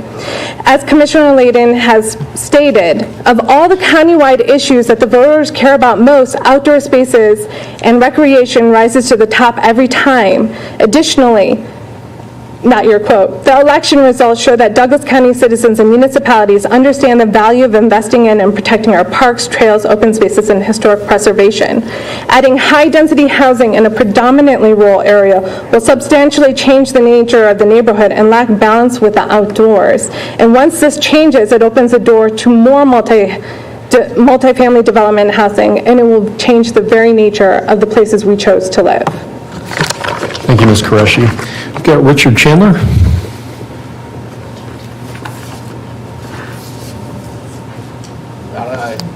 Is Richard Chandler still here? Okay, it looks like our last individual that has signed up to testify is Douglas Keith. Last but not least, right? So nervous. Douglas Keith, last name Keith. My wife Dawn, also last name Keith. And my neighbor had to leave, go to work. His name was John. He wanted me to represent him. I'm not going to take up your time. It's already been said. I oppose this, and I want to thank you for your time. I know you've been here way long, and we've been here way long, but I just want to say thanks. If I am the last guy, appreciate it. Well, thank you, Mr. Keith, but our thanks is really to you all. You're the citizens that have had to take time out of your day to be here, so we certainly appreciate you. This is our job. Let me ask if there's anybody else here in person with us that maybe didn't sign up, that still has something to say. Yes, ma'am. Hi, my name is Claudia Hernandez Lynch, Hernandez, Lynch, and I am a Stone Creek Ranch homeowner. I oppose this development. It does not fit the needs. I'm not going to go into the compatibility components because I think everybody has done so, but I do want to highlight a few key points. One, there are currently 2,200 available apartment units within Parker, Castle Rock, and Castle Pine, which all range between $1,200 to $2,100 below the actual financials that they're giving, which, if we're saying this is meant to be for, people that have the need, I think that is well below, and they can definitely go there. The other component that I have to say is there's a walkability score of 21 within Parker alone, 21 out of 100. But if you actually look at Stone Creek Ranch, which is adjacent to the area that they're looking at, the walkability score is only 3, which means that is highly car dependent. We don't have the transportation right now to sustain this type of venture. Let's see, in addition to that, I will call out that there's an emotional tug that Lars, I believe it was Lars, made, stating that there's preferential treatment for government workers and teachers. However, I believe that's against the laws. If you look at the paperwork that I gave you, it actually calls out the statutes that clearly state that preferential treatment is against the law. Let's see, what else? I guess the other call that I want to make is just on the emotional tie. This is emotional. I bought that house. I have kids there. I have great neighbors there. So it is emotional. It's personal. But I will say that although it's emotional, everybody here has brought facts. And I guess what I really want you to do is look at the facts. Look at the fact that these facts do not really comply with the statutes and the policies that you've set out. So yes, it is emotional. I am passionate. I'm concerned. And I will say that if we come back, if another developer comes back, or if Ulysses comes back and says, hey, we're going to build townhomes, you know what, we're not going to object it. It's about the actual type of zoning that they want right now, because the reality is whatever they're offering you right now does not mean that they're going to develop that. They've showed you great pictures. They're basically tugging at your heartstrings to say, we're great people, this is what we're going to do, but it does not mean that they're going to comply with that. So just look at the facts, make sure that you're using that criteria, and listen to all the homeowners that are here today wearing red, because we're committed to making sure that the SUA is delivering the promises that we signed up for. That's why I moved there. So thank you. Thank you, Ms. Lynch. Is there anybody else in the room that maybe didn't sign up that still would like to comment, maybe a unique comment that we haven't heard yet? Yes, sir. Hi, my name is CJ Waters like you drink with an S. I am representing the Stone Creek Ranch Board of Directors. I won't take the full 6 minutes, so a couple things, my time didn't adjust, just in case. But first and foremost, thank you to all the homeowners. I'm going to give him a full 6 minutes. When he gets to 3, when it goes to 0, Let's just start with that now so everybody can track that as we go. Yes, sir. Thank you, appreciate it. First and foremost, I'd like to thank all the homeowners for coming out tonight and showing support, as well as the board colleagues in the audience as well. Just for the record, like Pinery Glen, we did not receive any notification from Ulysses and team in terms of what they were trying to pursue in terms of this development. A lot of things have been said. I really don't want to repeat a lot of it because I know you guys will probably want to get home to your families. One of the things I will touch on is that there was talk about, crime. There's been studies that show that crime doesn't happen, and we all know that we can Google search and find data to support whatever we're trying to push, right? But what I'll tell you is, as someone who actually grew up in that type of development, crime does happen. The other thing they don't tell you is they talk a lot about the teachers and the firefighters and policemen. They don't live there. Not one policeman, not one firefighter lived in that development. My mom was the only teacher. that lived in that development. And so, when we think about crime, Denver right now as a whole metro area, us included, it's car theft is up 71%. I can guarantee you that that's going to happen with this development. And the other thing I would say is that, the council will get up here and rebut a lot of everything that has been spoken today.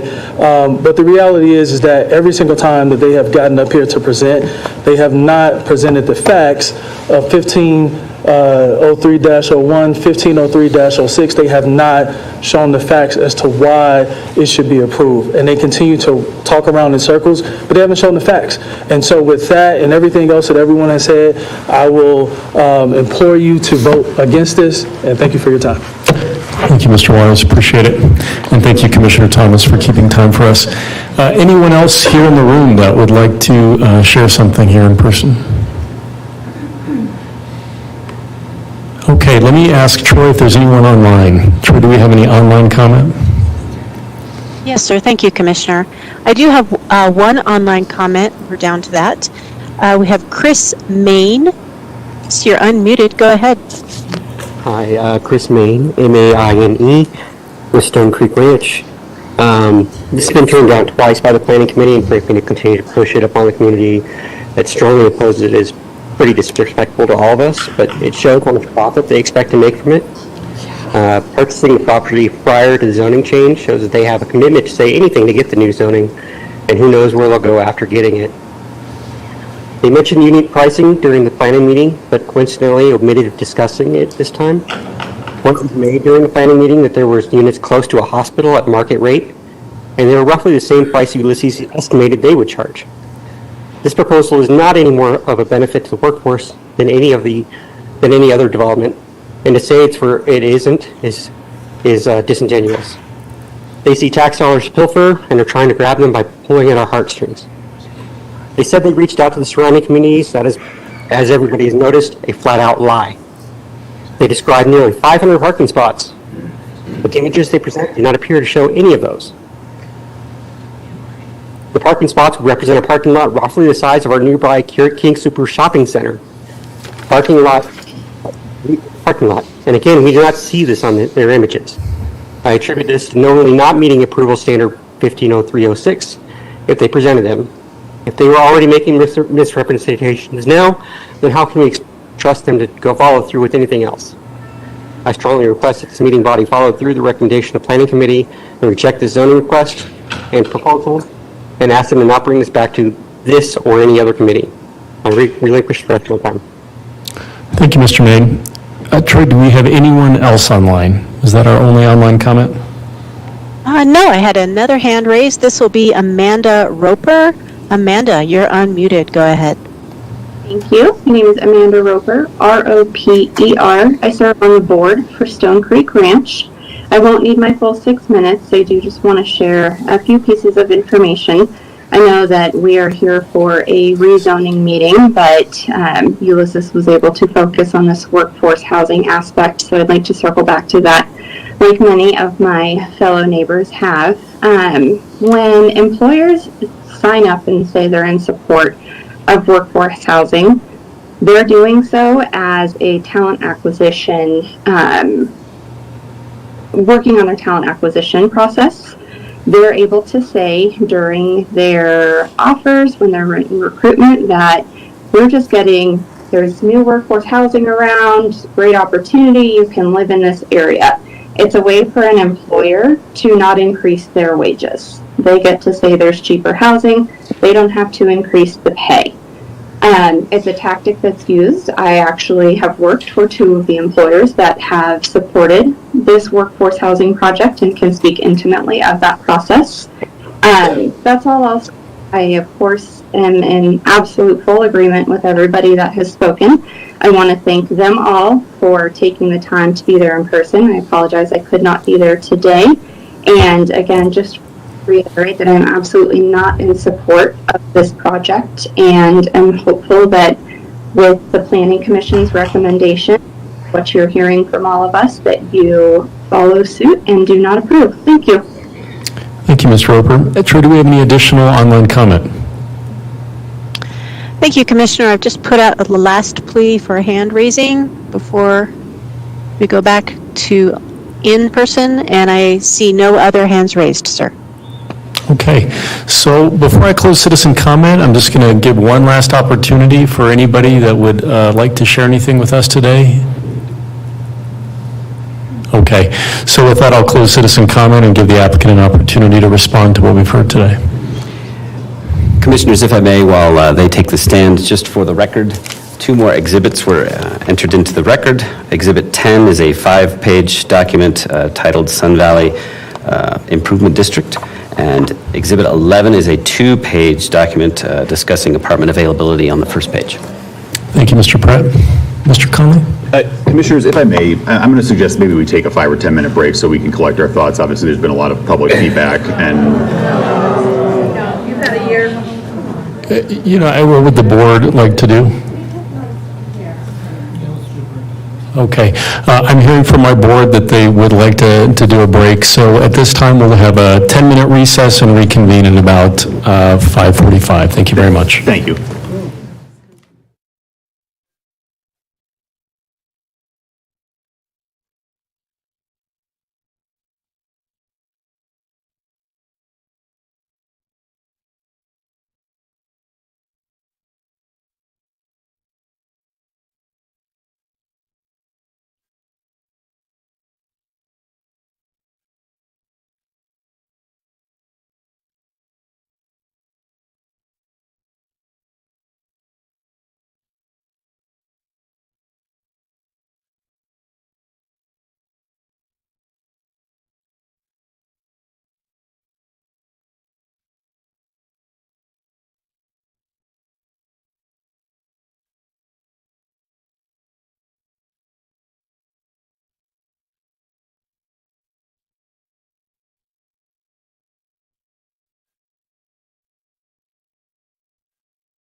Very much, everyone, for the brief recess.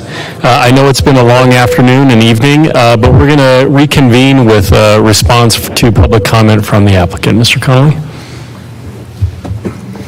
Thank you, Commissioners. Again, Brian Connolly for the applicant. Anticipating some of the comments that we would receive from the public, I actually have another presentation that I'm going to just share that runs through some of responses to the items that you've heard. So again, as you know, this is governed by the approval standards. This is not a popularity contest. It's not about whether we like workforce housing or not. It's governed by the approval standards. And so the items that are bolded, the 4 criteria that are bolded, are what I hear as the items that have been raised by members of the public and demonstrate areas of concern. And so that specifically relates to the conformance of the application with the comprehensive master plan, whether the application demonstrates adequate public facilities are available, whether there's sufficient roadway capacity, and then whether the proposed rezoning request is compatible with surrounding land uses. So I'll run through those. So again, this is located in a separated urban area. The separated urban area, if you look at the county's master plan, it calls for densities in excess of 2.5 dwelling units per acre. This property, again, is one of the few remaining undeveloped parcels in the separated urban area. I showed this slide earlier. I do want to focus on a few of these goals and objectives of the comprehensive master plan. So first, policy 2-5A1, locate development away from environmentally and visually sensitive lands. I think this accomplishes that. Again, the environmentally sensitive land here is along the creek bed. Policy 2-5A5, encourage compact development patterns. So this is a compact development within a much larger parcel. 2-6A, locate new residential development adjacent to compatible land uses.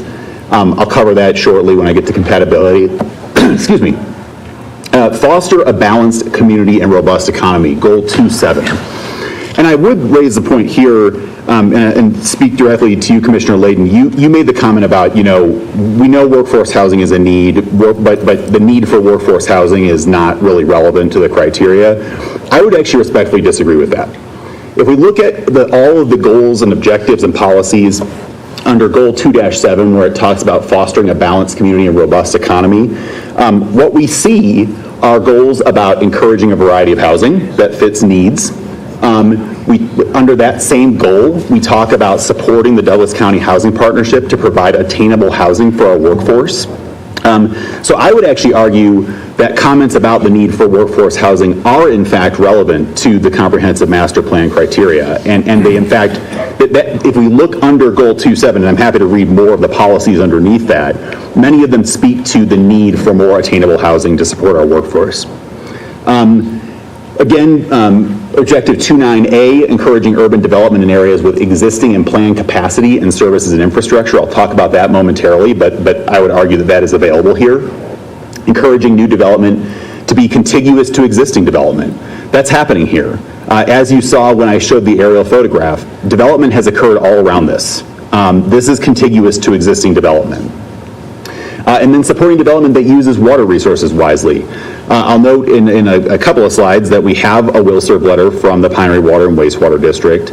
And it's been proven time and again that multifamily housing is actually more water efficient than single family housing because single family housing has irrigation, right? There will be irrigated areas with this project, but this allows more people to live and use less water on a per person or per capita basis than in a single family housing development. Again, I talked already about logical build out of the SUAs. I talked about developing in a manner that complements and enhances the built environment.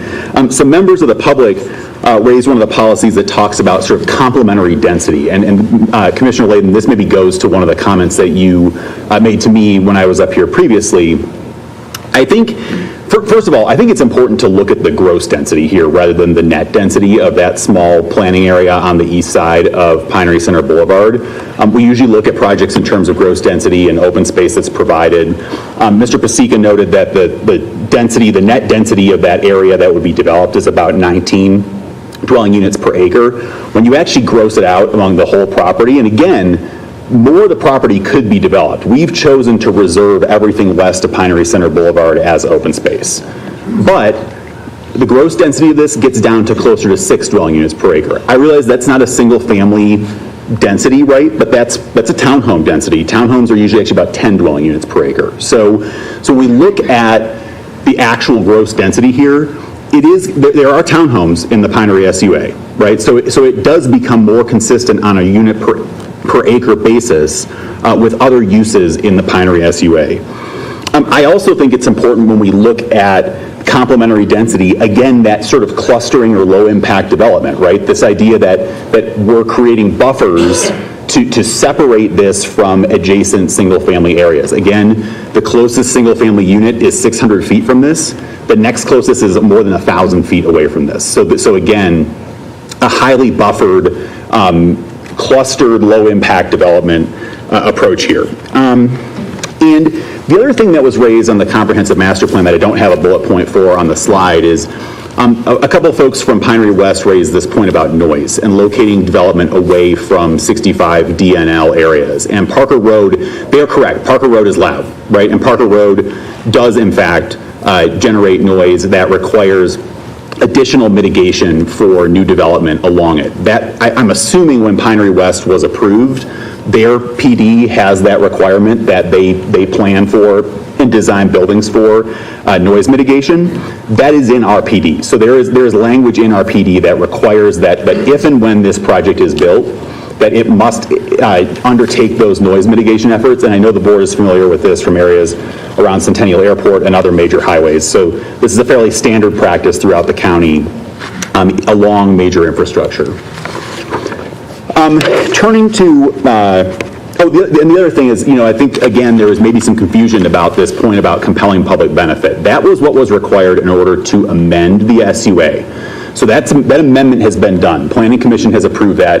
We're now operating with this property in the SUA as it's been approved or as it was approved last year.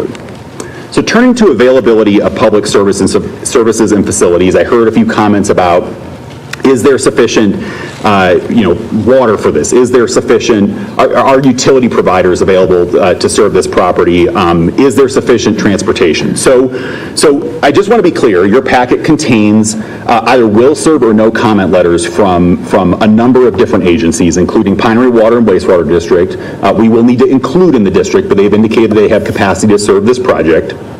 You got a no comment, no concern letter from Douglas County Sheriff, same from South Metro Fire Rescue, same from the dry utility providers. And the project, as is the case with every new project, right, the project will result in land dedications and capital mitigation payments to the school district. I do want to point out the property is a half mile from the RTD Pinery stop. Now, I understand that RTD has cut service and that there is very limited service to that stop that's at North Pinery Parkway and Parker Road, which, by the way, this would also involve the construction of sidewalk infrastructure, so there is a clear bike path or sidewalk to that stop. Again, I understand that there's limited RTD service there today. Certainly, we would hope that that service would be reestablished at some point in the future. In addition, I think it's important to remember this property is immediately adjacent to the Cherry Creek Trail system. And this project, again, one of the requirements of the PD, one of the commitments is that the developer will build out the Cherry Creek Trail system adjacent to this property. So I don't think it's beyond reason to say that maybe somebody who lives here works at a small business in downtown Parker. They could bike to work along the Cherry Creek Trail, right? The trail is complete. Hey, guys, let's show some respect, please. So there is availability of alternative transportation modes, and we understand that this is, it's a long Parker Road, it's along a major road corridor. People here will own cars. I am not telling you that people will not own cars, but really, when we look around the county, this is actually a site that has the opportunity for those alternative forms of transportation. In terms of roadway capacity, so we heard concerns about traffic. Again, there was a traffic study that was submitted in connection with this application. It was reviewed by your engineering staff. It found that the roadway capacity is sufficient to serve the proposed project. Again, this project will involve the extension of Pinery Center Boulevard sort of south. It will involve the property immediately to our north, but extension so that there's Pinery Center Boulevard would run between Scott Avenue and North Pinery Parkway. I was approached at one of the breaks with someone who maybe was confused about the directionality of that. That will be a two-way street, so residents coming in and out of Pinery West or coming in and out of this project would be able to go south to Scott Avenue or north to Pinery Parkway. So I want to clarify that. There is also a requirement that this project provide a 50% contribution for signalization of the intersection of Scott Avenue and Pinery Center Boulevard. There was a member of the public who indicated that Stone Creek Ranch has paid for the signal. That is not true. Stone Creek Ranch paid for half of the signal, and so this development would pay for the other half of the signal to allow it to be built. And again, this development would provide a pro rata share contribution for a future traffic signal at Highway 83, Parker Road, and Scott Avenue. So you'd have another traffic signal getting out to Parker Road. And I think it's important to note here too, the location of this project ensures that you're not going to have cut-through traffic through residential neighborhoods, right? This is on Parker Road. This is on Scott Avenue. These are a major highway and a collector road that allow access to other collector roads. So one of the things we often hear about is concern that, oh, there's going to be neighborhood cut-through traffic. That's not going to be a concern here because of, again, this is a site characteristic. The way the site lays out precludes that from happening, at least in most cases. So turning to compatibility. So again, what makes a land use compatible with surrounding uses? It deals with the use, the siting and development standards, traffic generation, aesthetics, and other potential impacts like dust, noise, and lighting. So on uses, again, I showed you that multifamily uses coexist with single family all throughout Douglas County. Again, RPD ensures that this would be no multifamily buildings, with one exception, would be no closer than 1,000 feet from the nearest single-family residence. Again, probably the most buffered multifamily property in all of Douglas County. And again, as I noted, the Pinery SUA contains attached housing. This is not an SUA that is fully built out with single-family homes. There is attached townhome product, and in fact, some of the exhibits that were given to you show that there was attached townhome product within the Pinery SUA, and it's a consistent density with, again, looking at gross density, what this property would offer. Again, turning to the site design, we've got, again, this provides 70% open space. I know one of the public commenters referenced Colorado Golf Club as a place that provides open space. They provide 70% open space, actually 69% open space. And so this project will provide more open space acreage on a percentage basis than Colorado Golf Club. There was comment made about habitat preservation. Habitat preservation is very important. We have to show environmental suitability with any PD that's done. The Stone Creek Ranch PD had to provide that as well. And the Stone Creek Ranch PD does allow, again, for that kind of the corridor where the Cherry Creek is, we've provided the same, and we've provided more than that in terms of where habitat preservation. Again, the site characteristics allow for, the sloping down from Parker Road, so ensuring that building heights are not, they don't stand in the middle of anybody's view along Parker Road or from the Pinery, and we, again, have significant buffering. Traffic mitigation, I talked about the access to alternative transportation, cut-through traffic. I talked about the Institute of Traffic Engineers and some of the mitigation measures. The issue of parking was raised again today, and I just want to be abundantly clear. So this project, if you were to approve it today, after your approval, it would be required to go through the site improvement plan process, which is where we actually design the project. And as it goes through that process, it's going to be checked against all of your regulations, your zoning regulation, your subdivision regulation, and your zoning regulation has parking standards. And those parking standards will have to be met in order for this project to get site improvement plan approval, right? So in terms of parking, the concern that there's not going to be enough parking, that's not going to happen, right? Your regulations prohibit that from happening. Again, we talked a little bit about the views. We think this is it's a low building height project. It's buffered, it's screened. So I think, again, that speaks to the compatibility. And then just talking about some other potential impacts. When we talk about compatibility, we often think about, and this maybe is more true when we look at things like industrial uses, like is it generating a lot of dust? This one's not. Is it generating a lot of noise? No, it's not. And in fact, this needs to be screened from the noise on Parker Road as is provided for in the PD. I also heard some concerns about lighting. This project, again, as it goes through the site improvement plan process, will be required to comply with your lighting standards.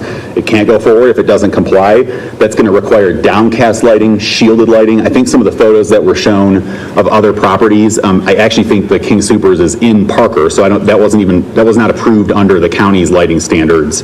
And again, this buffering ensures that the lighting will be distant from other uses to the extent there is visible lighting from this project.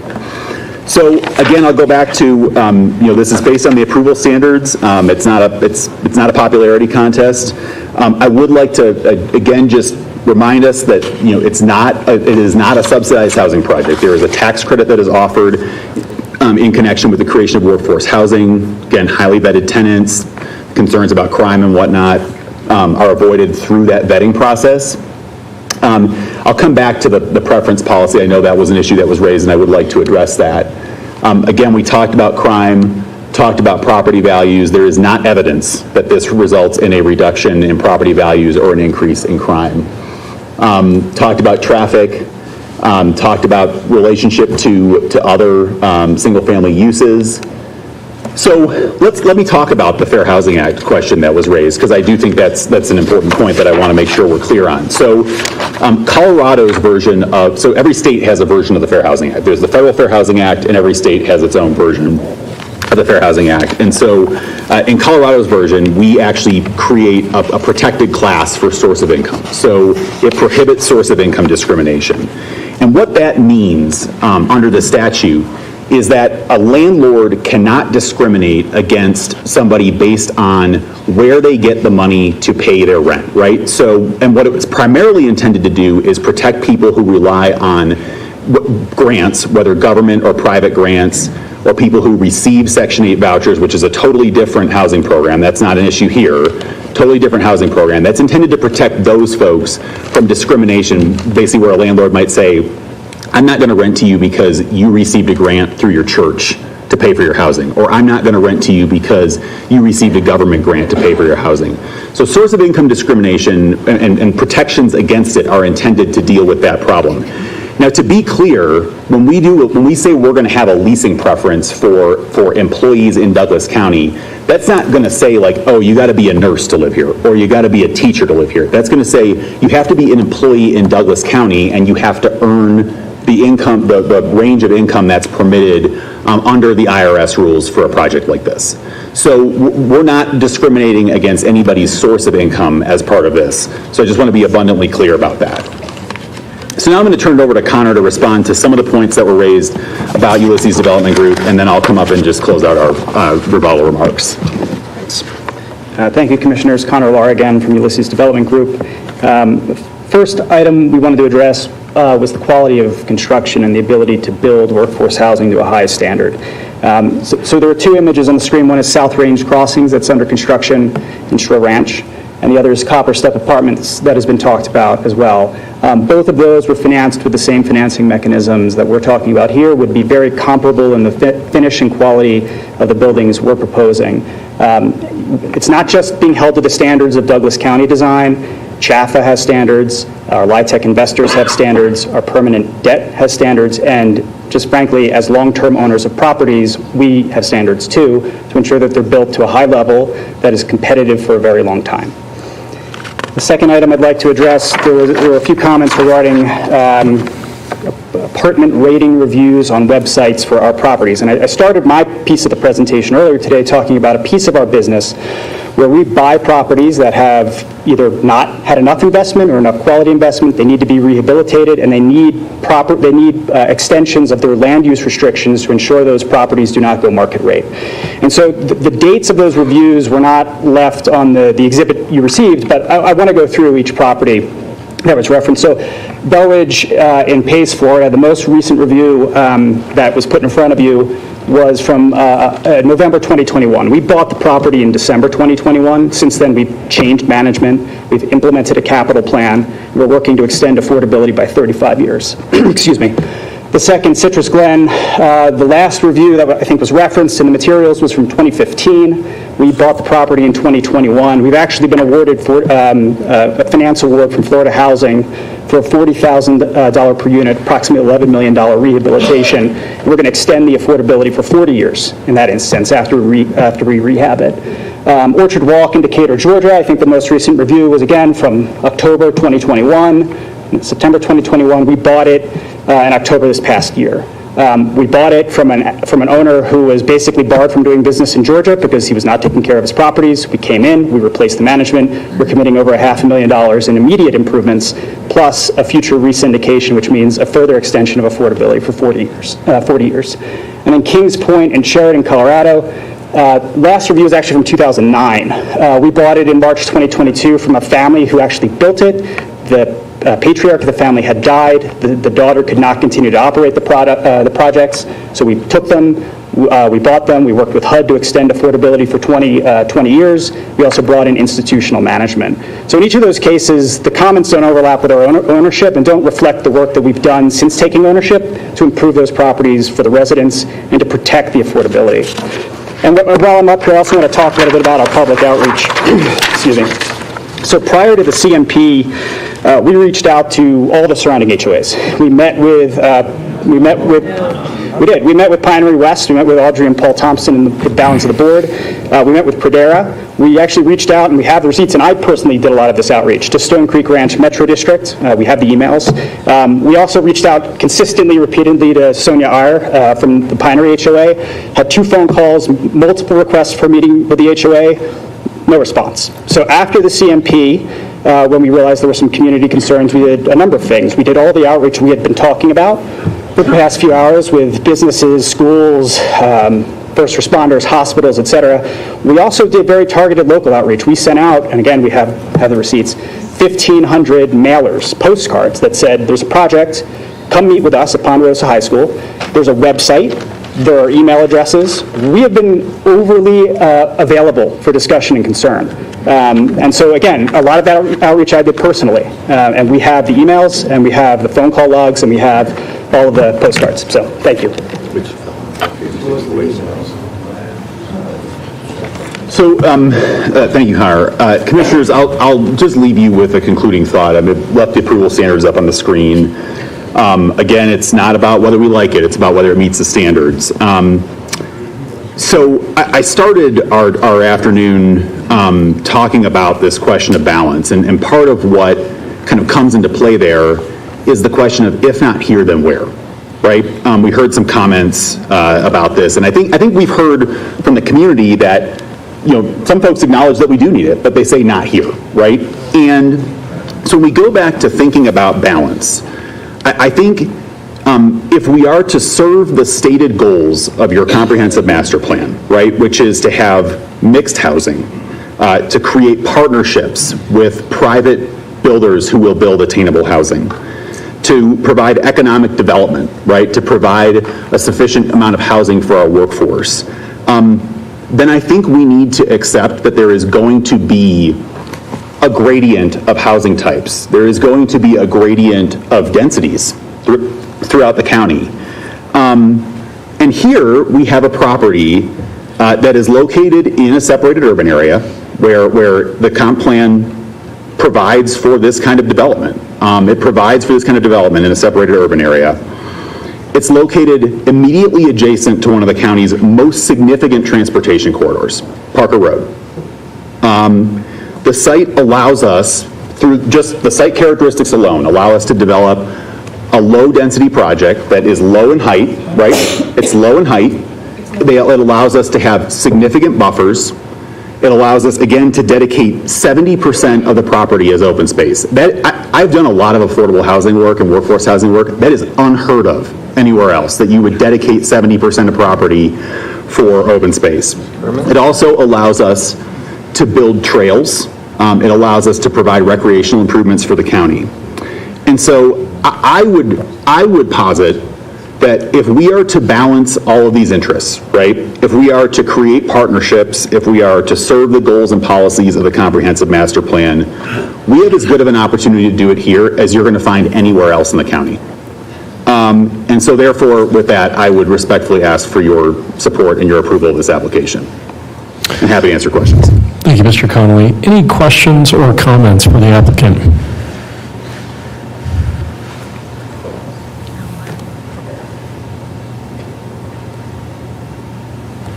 My questions that I had after public comment were addressing the water district, the dark sky concerns that we heard, as well as questions concerning is the separated urban area actually in question with us this evening or not?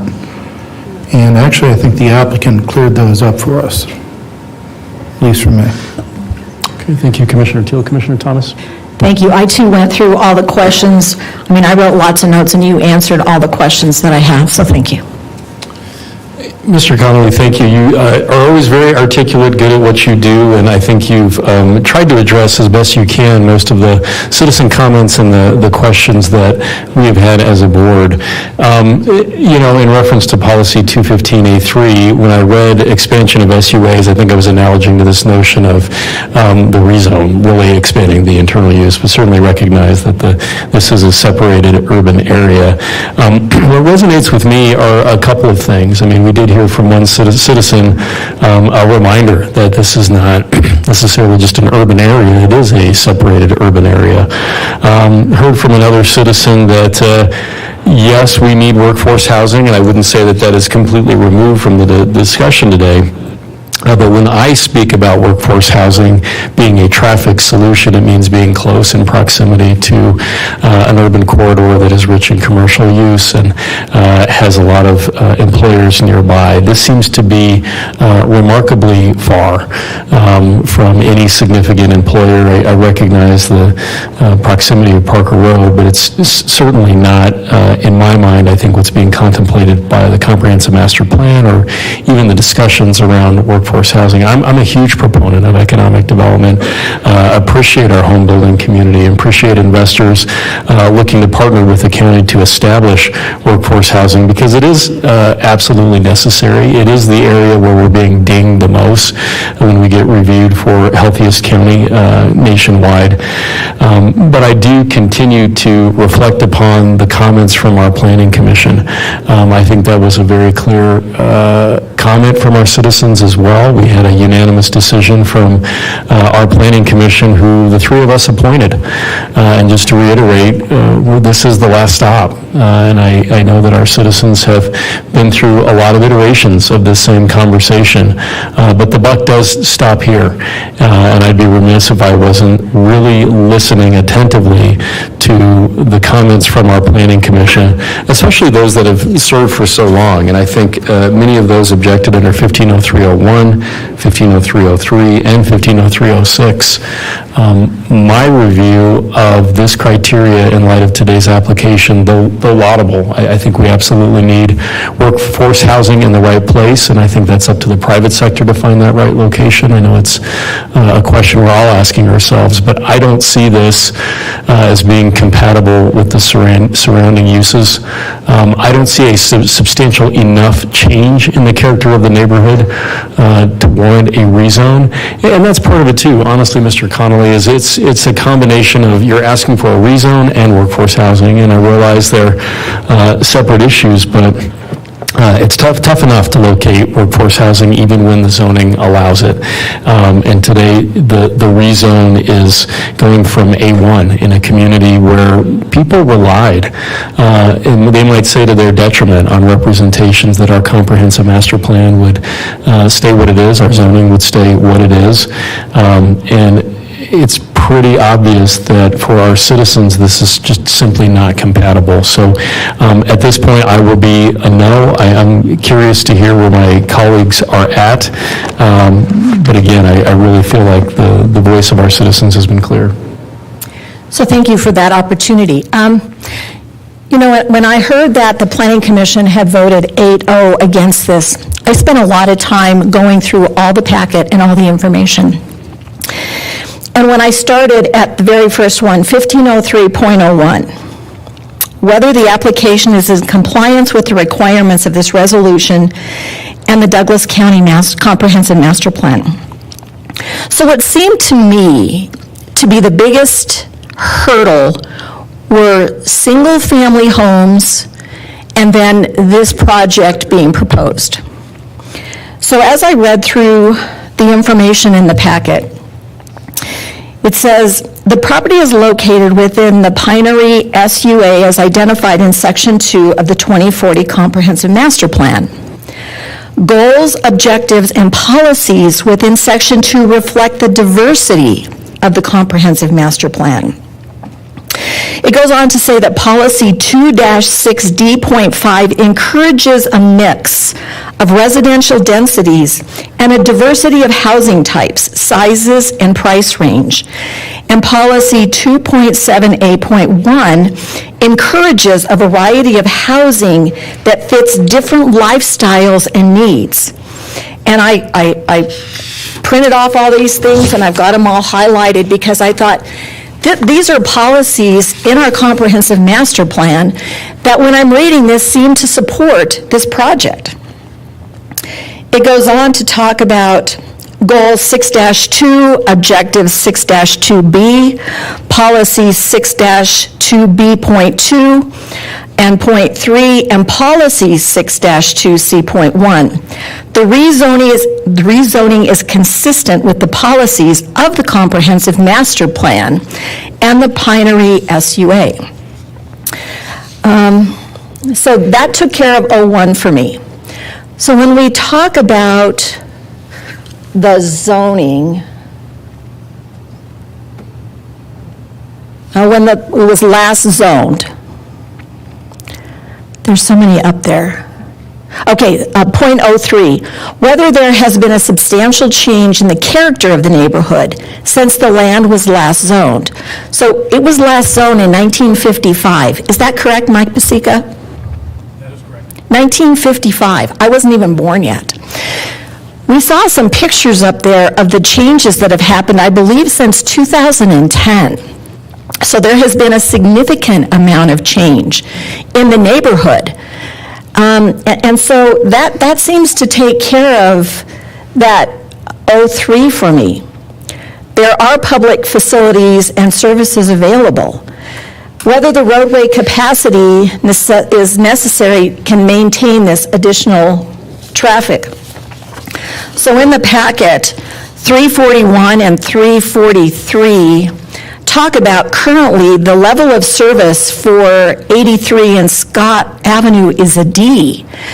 But by 2027, with the commitments that this project is asking for, it will actually raise the overall LOS to B or better. Let me just say that the commissioners have 6 priorities, and one of them is economic foundations. And I'm not sure that our job as commissioners is to really start economic development councils. I've always said that in my 6 years as being a commissioner, our job is to create an economic foundation where businesses and families can thrive.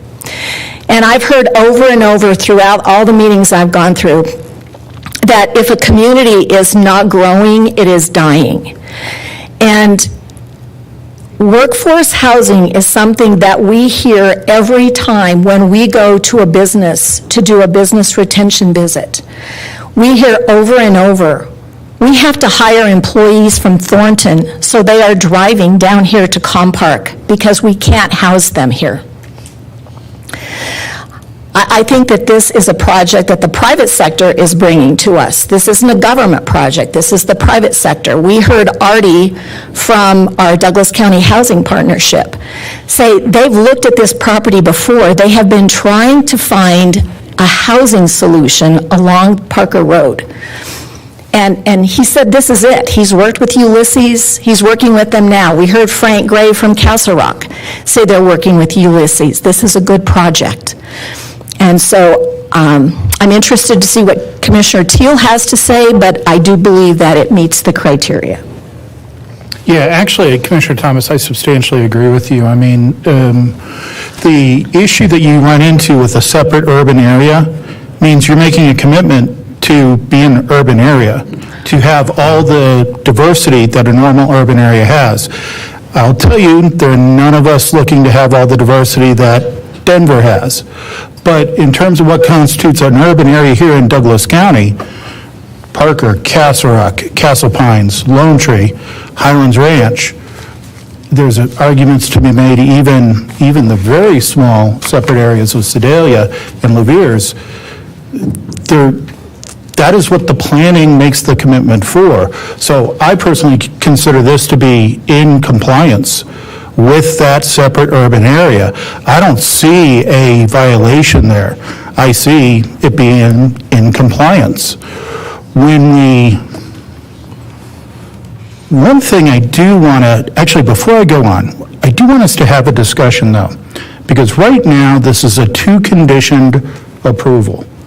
But I still find myself compelled by the leasing preference that, I got to be honest, everybody who said, oh no, we're going to get sued, let's get sued.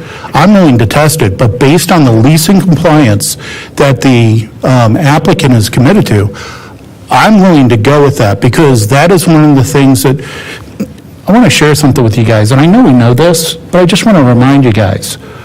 We have an assistant director in our health department, right here in Douglas County, that grew up in the Pinery.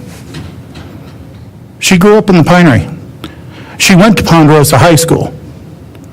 She could never move back to the Pinery. Yeah, I think even with the salary we're paying her now, she probably still can't. Now, for the last 10 years, I'm a Castle Rock resident. So for the last 10 years, I'm sure she's been very happy to be a Castle Rock resident.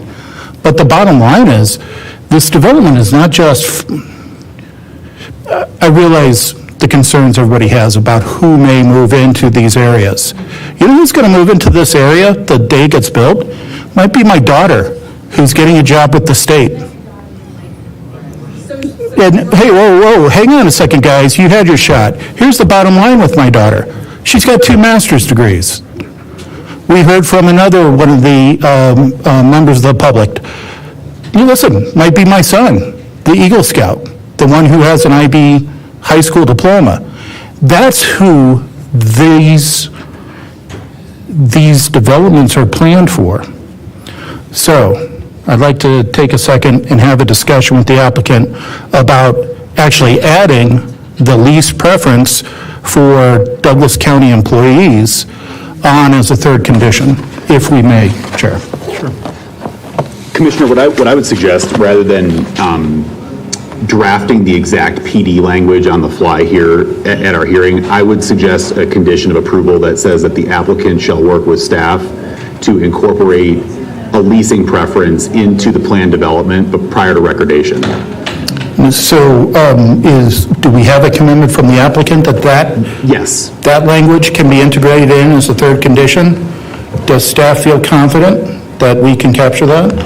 Yes, we'll work with the county attorneys to work that, if that's okay with you, Brian.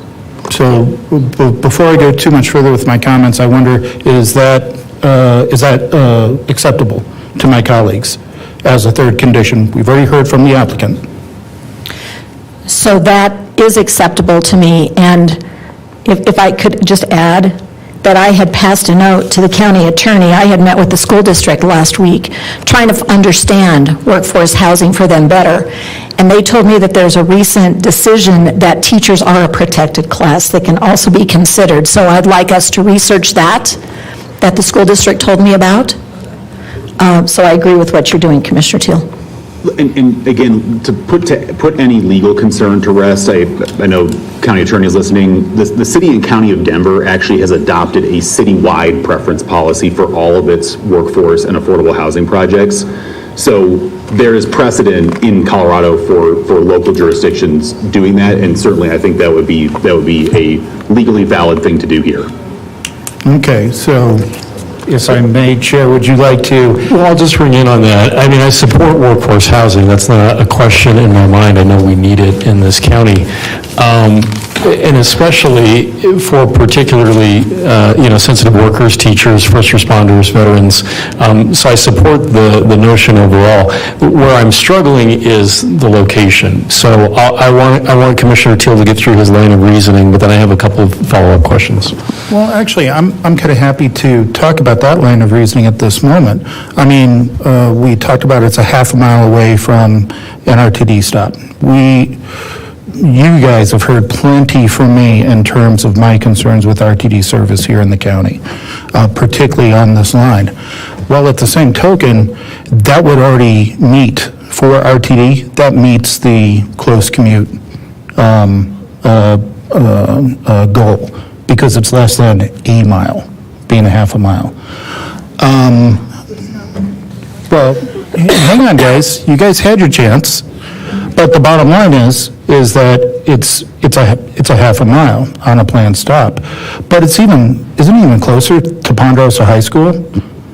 And furthermore, I heard some people sniggering when they talked about, well, what if we complete the Cherry Creek Trail behind it and people could bike into the downtown? And I heard a couple people laugh. I guess you guys, obviously you don't sit in the meetings that I sit in, that we sit in, where people are asking us, please give us a trail so that we can commute between the Pinery and Parker. Please give us a trail so we can commute between Highlands Ranch So and Lone Tree. I really appreciate your engagement, but, each of the commissioners listened to everybody respectfully, as did the applicant. This is the opportunity for the commissioners to discuss. Furthermore, it's 80% AMI. We're seeing salaries of $80,000 on that board. You probably cannot buy a home in most parts of Douglas County for $80,000, but you can still buy a car. And as far as Highway 83, listen, all of our concerns about safety, all of our concerns about widening that we are working really hard with CDOT for with 83 actually fall between Franktown and the El Paso County line. The capacity on, from this area north into Parker and all the way to E470 is actually pretty sufficient, which goes to why we have such a hard time with CDOT in getting any monies for anything further south. So it's sufficient. And so I actually think it's a match. Is it perfect? Do I feel for everything you guys are saying? Guys, I do. Listen, I got out of the Army in 1997 and I moved to Douglas County and had sticker shock from the very first day.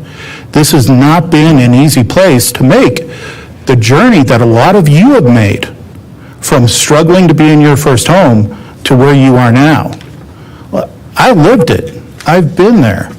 But the bottom line is, this is the development. I am not worried about some of the people coming down that you have expressed concern about. I'm looking for apartments that are kids who have done everything we asked them to do. They graduated from high school, they went to college, they graduated from college, they have jobs now. I'd like more of them to be able to live here. This is the development that lets them live here. Obviously, not all of them. I think we churn out more than, let's go with 500 kids every year. We do need more of these kind of developments.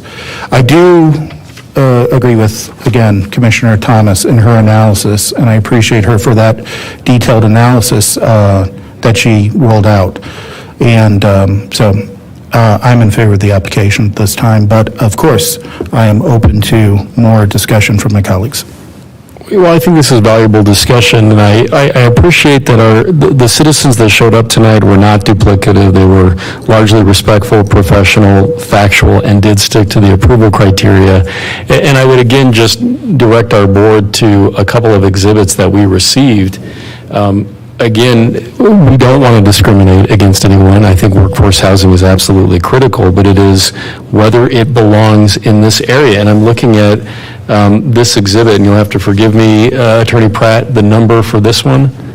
But doesn't matter. But I'm looking at this exhibit. It's 7, where there's just nothing. I mean, it's a field. There's nothing around this area. And when I think about higher density, middle density, workforce, I mean, there's nothing here. You know, and it's So- just, that's where I'm struggling. Yeah, and actually, that's where I'm baffled by the struggle, in a way, because we're talking about doing a moderate density, multifamily development that's going to have like 1,000 feet of buffering. I mean, forests can grow between the other neighborhoods in here. It's like nothing like what we've been dealing with in Castle Rock for many years, where we have, not even 100 feet or 120 feet between either single-family and another single-family development, or a multi-family and a single-family. So perhaps my perspective coming from my time in municipal service in Castle Rock just has me way off. I see that buffering around it as a huge advantage, and especially for the folks that we're hearing concerns about. You're going to have a lot of space between the residents of this location and your residents. Listen, I thought Commissioner Thomas pointed out something really, really good in terms of 0.01 of 1503.01, in terms of the last time the zoning went through. I hope I got that right. But the last time the zoning went through was 1955, when the vast majority of the county was just zoned A1. And, we've heard from the residents of neighborhoods that were built within the last 20 years, when the pinery was really on its own and actually agricultural. So I guess I'm thrown off, Commissioner, by your concern of, looking at all the open space that is not inherently meant to be developed with this PD rezoning, and then looking at the surrounding area. Right now, this plot of land is zoned A1, and it's a postage stamp amid residential development. And maybe it's me going back to my days in Greeley, but you know this too. You grew up in Longmont. You can remember a time when you couldn't drive for 10 minutes without getting out of the farms. The idea of, I find it a little baffling, the idea that we're going to preserve a postage stamp of A1 amidst an otherwise residential development. Well, I think this is good discussion, and I do go back to that 150301 with regard to the comprehensive master plan, when we speak specifically, or at least the Planning Commission speaks specifically to the Pinery separated urban area. And when it speaks to Pinery development issues, it talks about considering the goal of maintaining community separation regarding the Pinery, maintaining community character, a separation buffer, protecting views, habitat, and ensuring that new development is compatible with the character of the original Pinery. Dense workforce housing is not compatible with the character of the original Pinery. I can't get around that. And even in Longmont, I think in a very rural area where I grew up as a kid, I mean, putting 220 dense units in one spot where there's just field would not feel compatible, would not be compatible to those I grew up with or with my family. So that's just where I see it. I'm also looking at this other exhibit, and Chris, you'll have to help me. It's the one that has the parking lots, the King Soopers parking lots. So Exhibit 6, and maybe this is a question for Mr. Connolly or Connor if you want to approach, but the citizen comment was that approximately 300 spaces with downlighting, the UDG proposal will require a minimum of 500 spaces.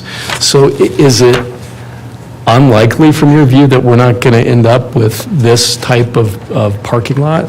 I do think it's unlikely that we're going to end up with that kind of parking lot. And in fact, the site plan that is on the prior page on Exhibit 6, right? Yeah. The site plan on the prior page which I realize you're not approving the site plan right now, and that will come at a later stage. But the site plan that's on the prior page shows that parking sort of arrayed through the middle of the site. And so one thing, Commissioner Layden, that I just want to be clear about is we are not talking about a big paved sea of parking, right? Like, this is parking that's going to be spaced throughout the site. So I don't think this is a correct comparator to what we're talking about here. And I'll just give you the reason for that.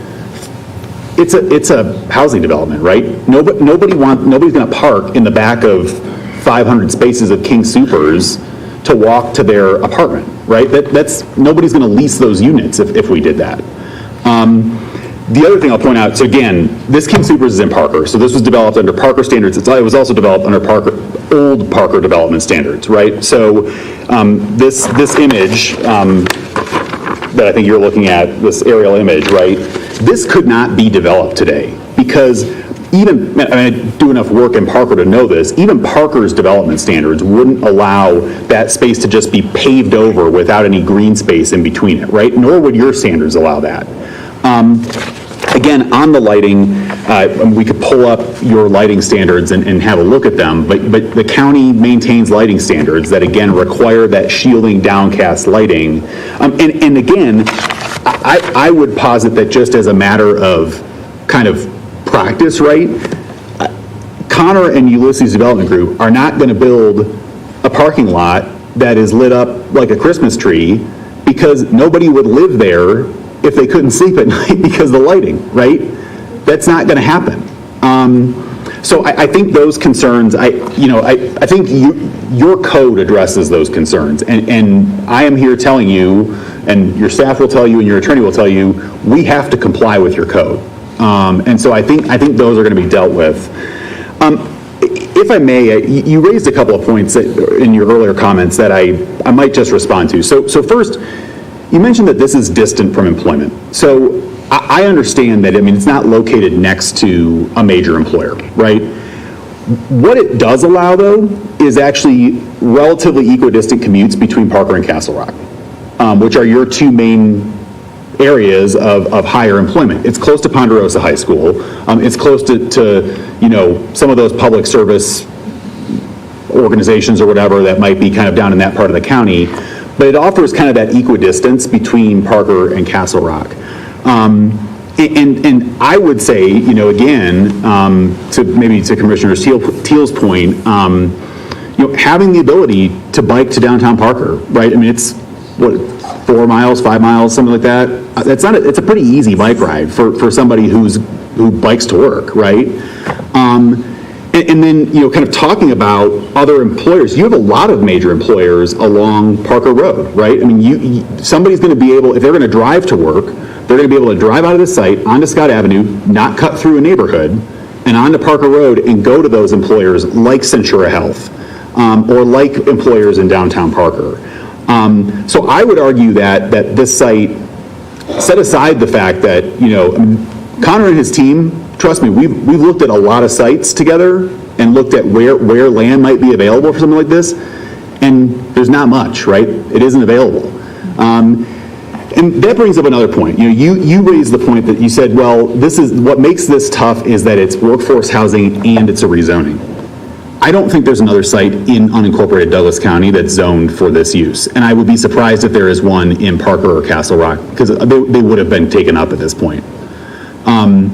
So I think anytime we're talking about workforce housing, we're talking about a rezoning. And I've in fact worked with, whether with Ulysses or with other clients of mine that have been interested in developing workforce housing in Parker or Castle Rock or Lone Tree, and it is a challenge finding sites, and they are not zoned for it. So I think the rezoning piece of it is sort of inherent in the challenge of workforce housing. Well, I get that, Mr. Connolly, when it relates to unincorporated Douglas County, which we're in jurisdiction over, but I think about denser areas in the municipalities where, I think to the point of a few citizens, there are some vacancies and cheaper properties that are not being leased, and maybe that's not. Connor could come up and talk to you about his search. I don't think that's an accurate characterization. Okay. Thank you for that. Further discussion from the board?